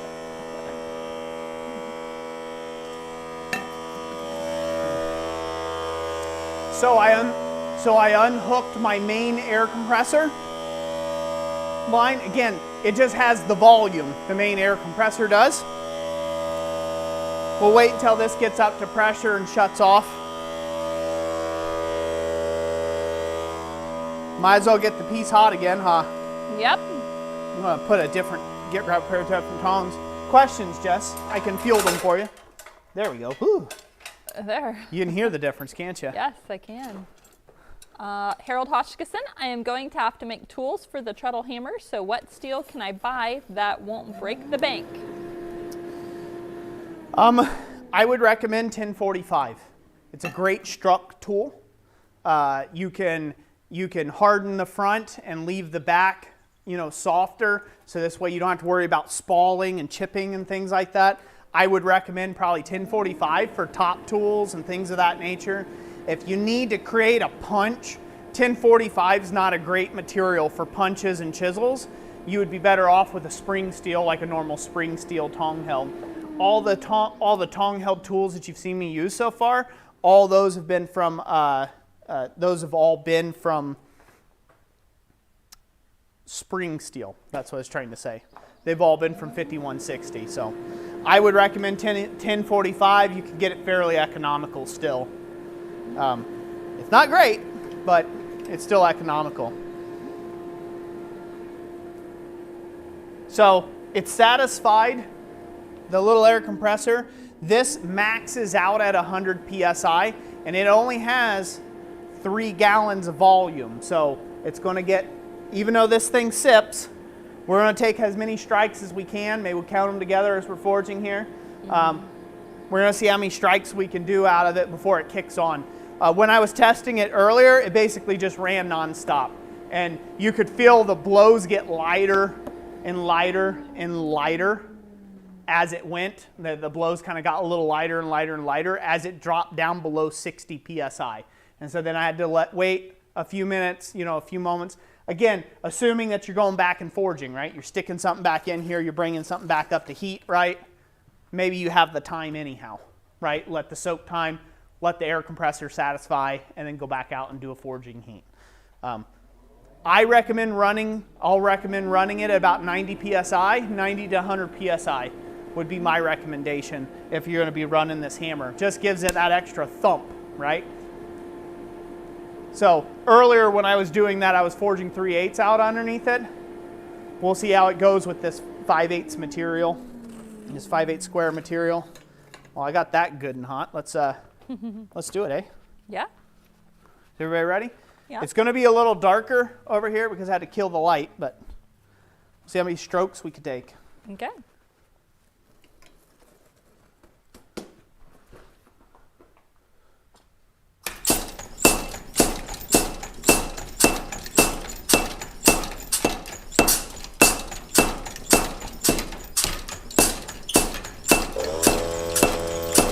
I don't know how many that was.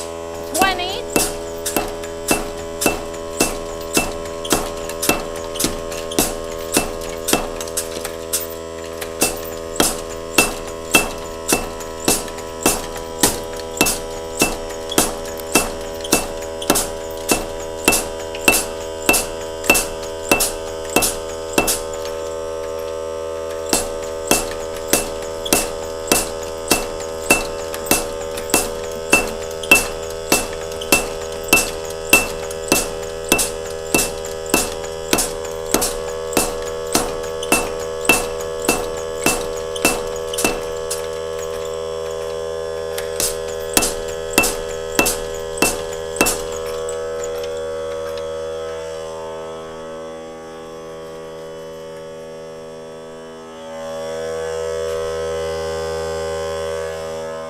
.65 PSI.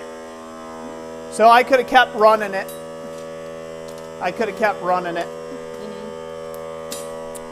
It went for 20 strokes, 12 seconds before it kicked on. Okay.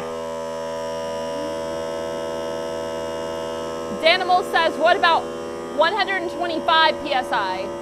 It's going to hit harder at 125 PSI. It's going to do better. It just hit harder. Right now, the fittings, like I said earlier, everything's rated to 145 PSI. Wouldn't go any higher than that. You're gonna blow something up, seal or something. Yama says there was over 80 strokes.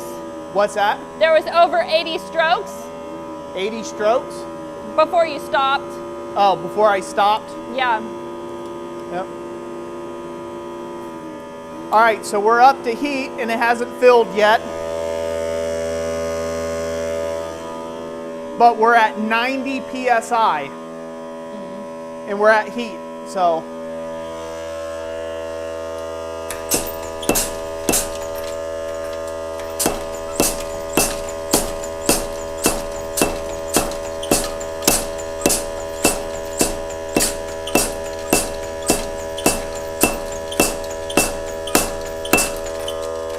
I really need to secure this foot treadle.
I stopped there at 50 PSI.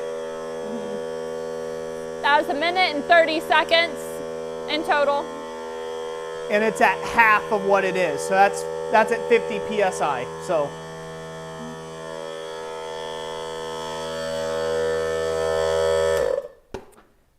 Tinker's Dam says, is the air assist full auto?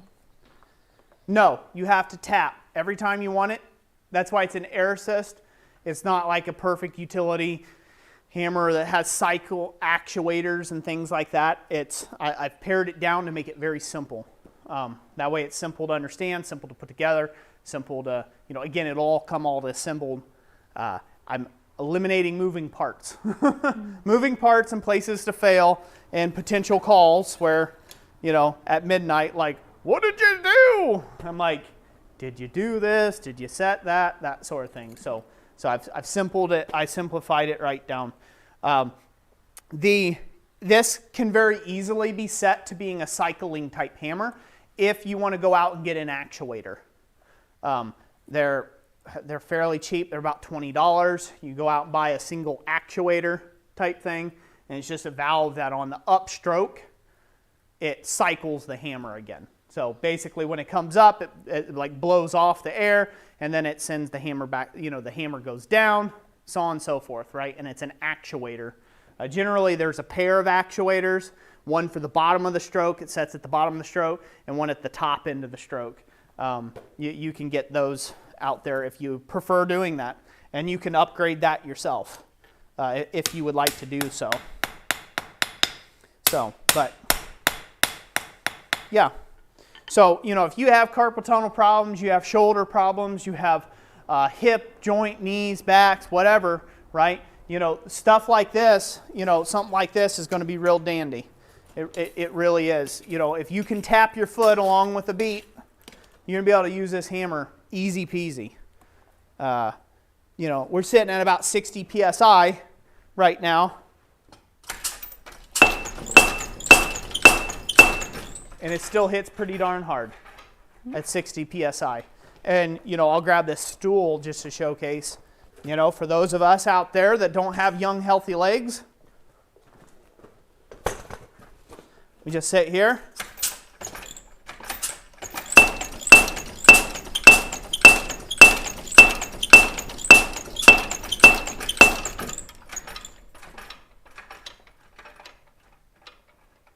what not to love?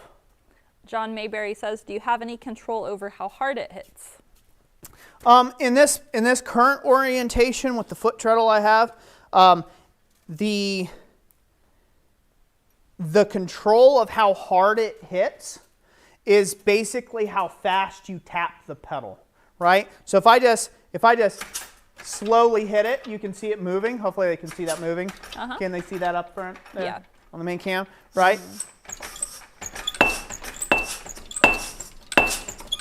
Right, that's pretty slow. But if I just quick taps, right, then it really slams hard, right? You know, you're putting air into the cylinder, and it's going in, it's filling the cylinder, and then you're letting off, so it's allowing all that air to blow back out quickly. And when it does that, the spring yanks it back up into the air and shoves all the excess air out. So you get this springing action of this hammer as it comes up, and that's what gives you that quick action of being a harder and harder hit.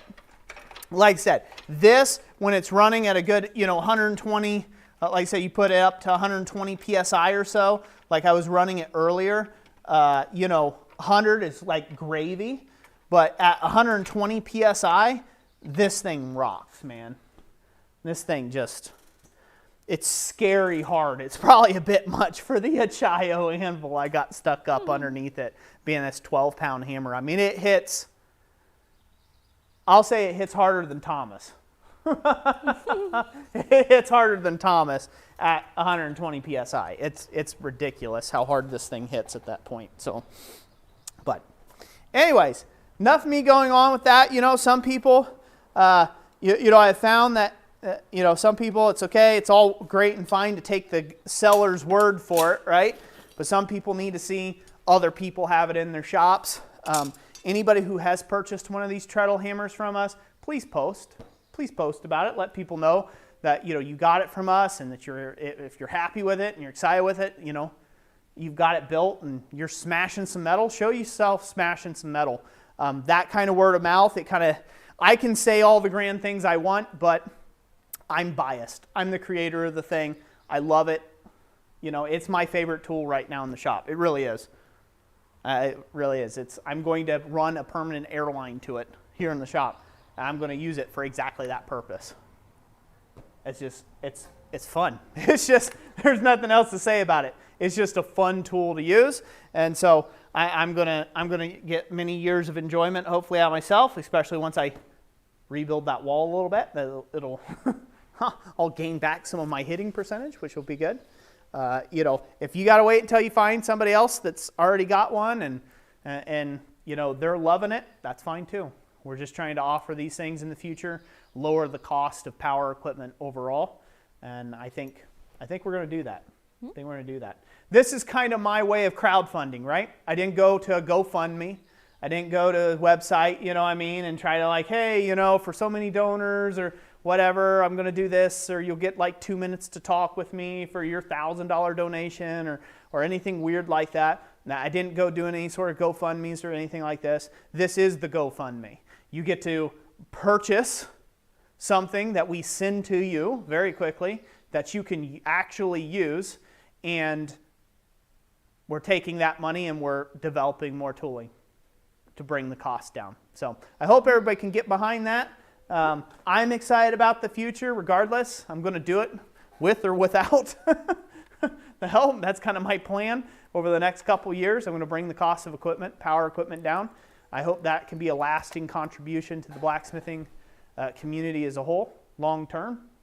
And I think it will. I think it will. So, Harold has a question. Can Yeah. you have the air cylinder and the foot pedal hooked up at the same time?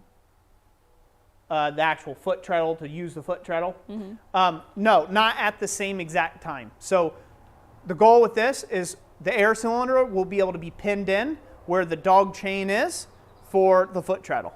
So you just take out 2 pins, pull the air cylinder, put in your linkage between the foot treadle and that, and then go back to town. Go back down to hammering. So that's the goal with the new drop-in assist. Is so this way you can use either or with it. Now, one way of doing it is to actually hook the air cylinder to the back wall, to your actual brace that you're hammering from, your 2x4 that you're hammering from. Actually extend it over to that and make some sort of mounting operation. And that might be valuable to do, and we may end up doing that. It just depends, I guess. But we might make it to where it goes there. That way you don't have to fiddle with it too much. You know, there might be other options, is what I'm saying. You can play with it in your own kit to kind of set it up where you like as well. The goal was to make it as easy as a transition as possible. So it's just, you know, you pull your pins and out goes the air cylinder, in goes your chain, put your pins back in, and now you're back to regular treadle mode. Pull your pins, put back in your air cylinder, now you're back, now you're to air cylinder mode, you know, and you can use that. With something like this, I could make it a lot more complex with the engineering and the design to make it perfect where we could do something like that, but then it just raises the cost. So, you know, some people may not want to do that and pay for an extra hole in the plate and pay for an extra doodad or whatever to make that dual purpose like that. It's always kind of tricky to find that fine line, right? Like that little dividing line between going too far, right? To where it's like, I have everything perfectly machined flat. You know, I pay a machinist $1,000 an hour to make this 100% correct, you know, like shaving off, you know, 1/1000th of an inch off of this, whatever. Like there's a point where you can go too far, and then you're back to having an $11,000 hammer. So, but thank you for the question. That's a great question on it. What else? Leland Hawk, would you recommend wood or fiberglass handles, or does it make a difference? It'll make a difference. Fiberglass is going to be more, I want to say that they're stiffer. The action on a fiberglass hammer is stiffer than like a wooden handle. A wooden handle is going to have a bit more flex to it and whip. I like wooden hammer handles just for the fact that they're replaceable easy, right? Like they're super easy. I know you can buy, I've never re-handled a fiberglass handle to have to use the rebuild kits for those. I just know they're just expensive. It's just expensive. So this is just what I have. This is a Harbor Freight sledgehammer, 12-pound sledgehammer. So I don't even know how good it is or whatever. I just using it. It's what I had, and I didn't want to use any of my other regular striker hammers that I had. So, so yeah, it doesn't have to be something super complex. You can, as I've said before, you can lengthen the handle. You can have like a longer hammer handle, or you can have a shorter one if you need a little tighter space. Maybe you don't need as much leverage and womp them out on the end, right? You need a little quicker action. You can make it a little shorter. You can use a cross peen with it. You could use like an old splitting maul. Grab that real quick. You know, this is basically an old splitting maul I've turned into a straight peen hammer, right? You can see how advantageous that might be, right? Say, get a couple splitting mauls and grind them with different radiuses on them, right? And make them to where you can just slot them into the hammer. You loosen 8 bolts, slip it in, tighten them up, and now you've got a fuller. You know, you've got a fullering die. If you use an anvil, as opposed to like just a post, like if you use an actual anvil underneath it, then you can strike over your hardy hole.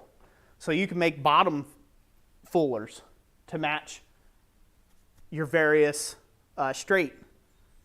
Well, I guess these would be straight peens, right? You know, your splitting mauls that you've ground your different profiles on for different fuller radiuses. You can make bottom tools to match, and now you're coming down, that treadle hammer's coming down and making a, you know, fullering action.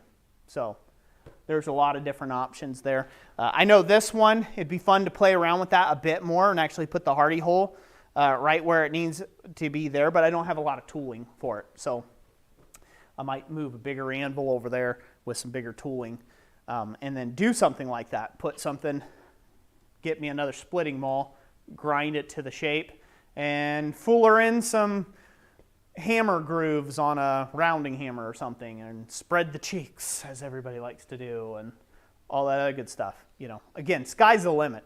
Sky's the limit. The base in which you can jump from, though, right, is that kit. A lot, like all the engineering's been thought out on that, so it leaves you free to adjust it to your work. So I've got a cross peen. These aren't as common. This is like on a very short handle, but I could put that on a long full handle, and now I have a cross peen, right? I can use that cross peen shape for the same hammer. I mean, that's a girthy one too. This one's like 10 pound. So, you know, I could use something like that. Mm-hmm. Yeah. So all sorts of options. Yeah. Mountain Home Forge says, thank you, Roy and Jessica, for putting a smile on our faces after a few real bad weeks. You're very welcome. I'm sorry you've been having a few bad weeks. I'll pray for you on that. I'm glad that we could put a smile on your face, and hopefully that has been valuable to other people as well. Yeah, hopefully you all don't feel like this was just one big advert for the treadle hammer. Just excited about it, and you know, I think it's going to be a real good thing in the future. Next live stream, we'll be doing another giveaway again. We'll be doing another gas forge in the next live stream. That'll be next month, approximately middle of the month. I think that's what we've been doing. It's been about right, been about fair. So be sure to tune in for that. We'll give away some more stuff, maybe some more guillotine tools and some more other blanks and whatnots and gas forge, and have a good time. I don't know what I'll be getting on to forging at that point. I've got some siding coming in for the barn. I've got a lot of work to do around the shop to get this thing while I got good weather up here in the north. So I'm not sure what I'll be forging. It's not cold and snowy. Yeah. So I'm not sure what I'll be forging on. I might be moving on to a new, more ornate project for a couple weeks. That might be fun. Spend a couple live streams doing a more ornate piece, kind of like the door knocker I showed earlier. This is a Brook style door knocker. Show it off on the secondary cam. People can even see it. Gee whiz. Gee whiz. There you go. That, man. I might do something along these lines maybe for a few streams, or at least go over a couple different processes, how all that goes together, you know. Something like that, right? That might be fun. Who knows? Who knows what we maybe get up to? Or maybe the whole thing will turn into one big advert again for... Keith Miller says we should say, order in the next 15 minutes and get a hand-drawn picture from Roy. Yeah, I can do that. It'll be a smiley face with a nose. All right, I'm quoting you at 8:37. 8:37. Order in the next 15 minutes and get a hand-drawn picture from Roy. I hope you like Ligras. Let's see. I say for the people that are still around, 70 viewers, we should draw a couple of stickers. Awesome. Yeah, let's do some sticker packs provided to us by Dana Maggiore. Thank you, Dana. We greatly appreciate your support. Let's go ahead and draw some stickers, eh? Yes. Sorry, moving tongs around. It's kind of like part of the cleanup, wind down phase, eh? Okay, you want me to draw, or do you want to just pick some people at random? However you want to do it. All right, if you're interested in getting some Christ Center Ironworks stickers, including the illustrious, You're the Forge sticker, and the Christ Center Ironworks brand Flux sticker, hashtag no flux needed, you just comment something to that effect, sticker me please, or sticker pack or something like that, and we're going to draw a name at random. And this is open worldwide. Of course, it's stickers. It's easy. Ready? Yep. Steady? Ready, steady, go. Are they commenting? Yes, yeah.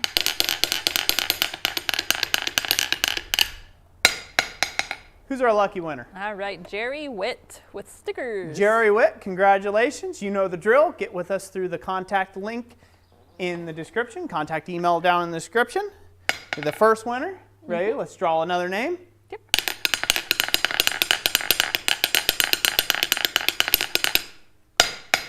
Who do we have? We have Leland Hawk with stickers. Leland Hawk, congratulations, sir. Stickers. Don't beat up your hammer too much. So wear all the edges off. Trying to beat the sticks off of it. Who do we have? We have Robert Shell with stickers. Robert Shell, congratulations. You're the next winner on The Price is Right. No. Oh no, been demonetized now. Copyrighted. Might have happened earlier when we sang songs. Might have been. Sing song. Here we go. Yep. Probably when I said Forged in Fire a bunch of times, I probably got copyrighted there. Maybe. All right, ready?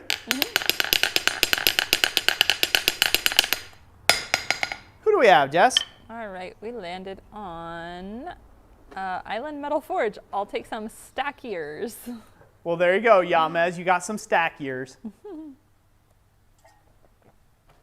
You know the drill. Get with us. Contact, email, description. Do it. Do it now. Wait.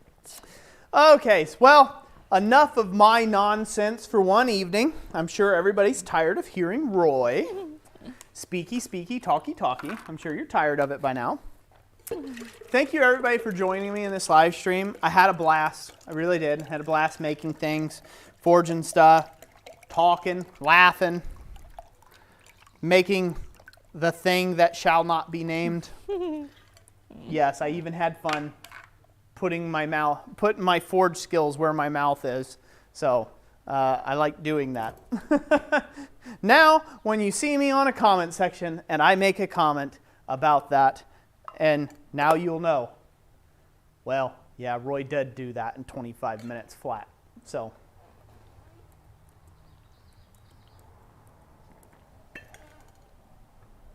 Right? Right. They'll always have that. You'll always have Friday. You'll always have last Friday. It shall be the highlight of the decade. Highlight of the decade. Yep. Oh no, he quenched in the water. Oh, it's gonna crack now. It went in. Perfectly harmless thing that blacksmiths have been quenching things in for decades. Before they had oil, because all they had was animal fat. Anywho, let's not get that started again. Yes. Oh, there you go. That's right. Well, I do have a poem picked out. Oh, you got a poem. She's going to finish it off with a poem. Huh? I do. Let's see if I do this. How's it feel? Feels pretty good. Is it balanced? Well, I don't know. I have man hands, so Yeah. might cut one of the judges. Will Willis, look out. Rough. It's tumble. See? That doesn't hurt at all. It's not sharp. Ain't bloodied up or nothing. Ooh. Ooh. I like how it feels. I like how it feels. Yeah. All right, lead us out. Link is on your ear hose. All right. Thank you, everyone, for joining us. And the poem I'm going to read this evening is called The Touch of the Master's Hand. This was written by Myra Brooks Welch in 1921. 'Twas battered and scarred, and the auctioneer thought it was scarcely worth his while to waste much time on the old violin, but held it up with a smile. "What am I bidden, good folks?" he cried. "Who will start the bidding for me?" $1, then 2, only 2? $2, and who will make it 3? $3 once, $3 twice, going for 3, but no. From the room far back, a gray-haired man came forward and picked up the bow. Then wiping the dust from the old violin and tightening the loosened strings, he played a melody pure and sweet as caroling angel sings. The music ceased, and the auctioneer, with a voice that was quiet and low, said, "What am I bid for the old violin?" And he held it up with the bow. $1,000, who will make it 2? 2,000, and who will make it 3? 3,000 once, 3,000 twice, and going, gone, he said. The people cheered, but some of them cried, "We do not quite understand. What changed its worth?" Swiftly came the reply, "The touch of the master's hand." And many a man with life out of tune, and battered and scarred with sin, is auctioned cheap to the thoughtless crowd, much like the old violin. A mess of pottage, a glass of wine, a game, and he travels on. He's going once and going twice. He's going and almost gone. But the master comes, and the foolish crowd can never quite understand the worth of a soul and the change that is wrought by the touch of the master's hand. Thank you all, and have a great evening. We'll catch you on the next one. Thank you, everybody. Have a great night.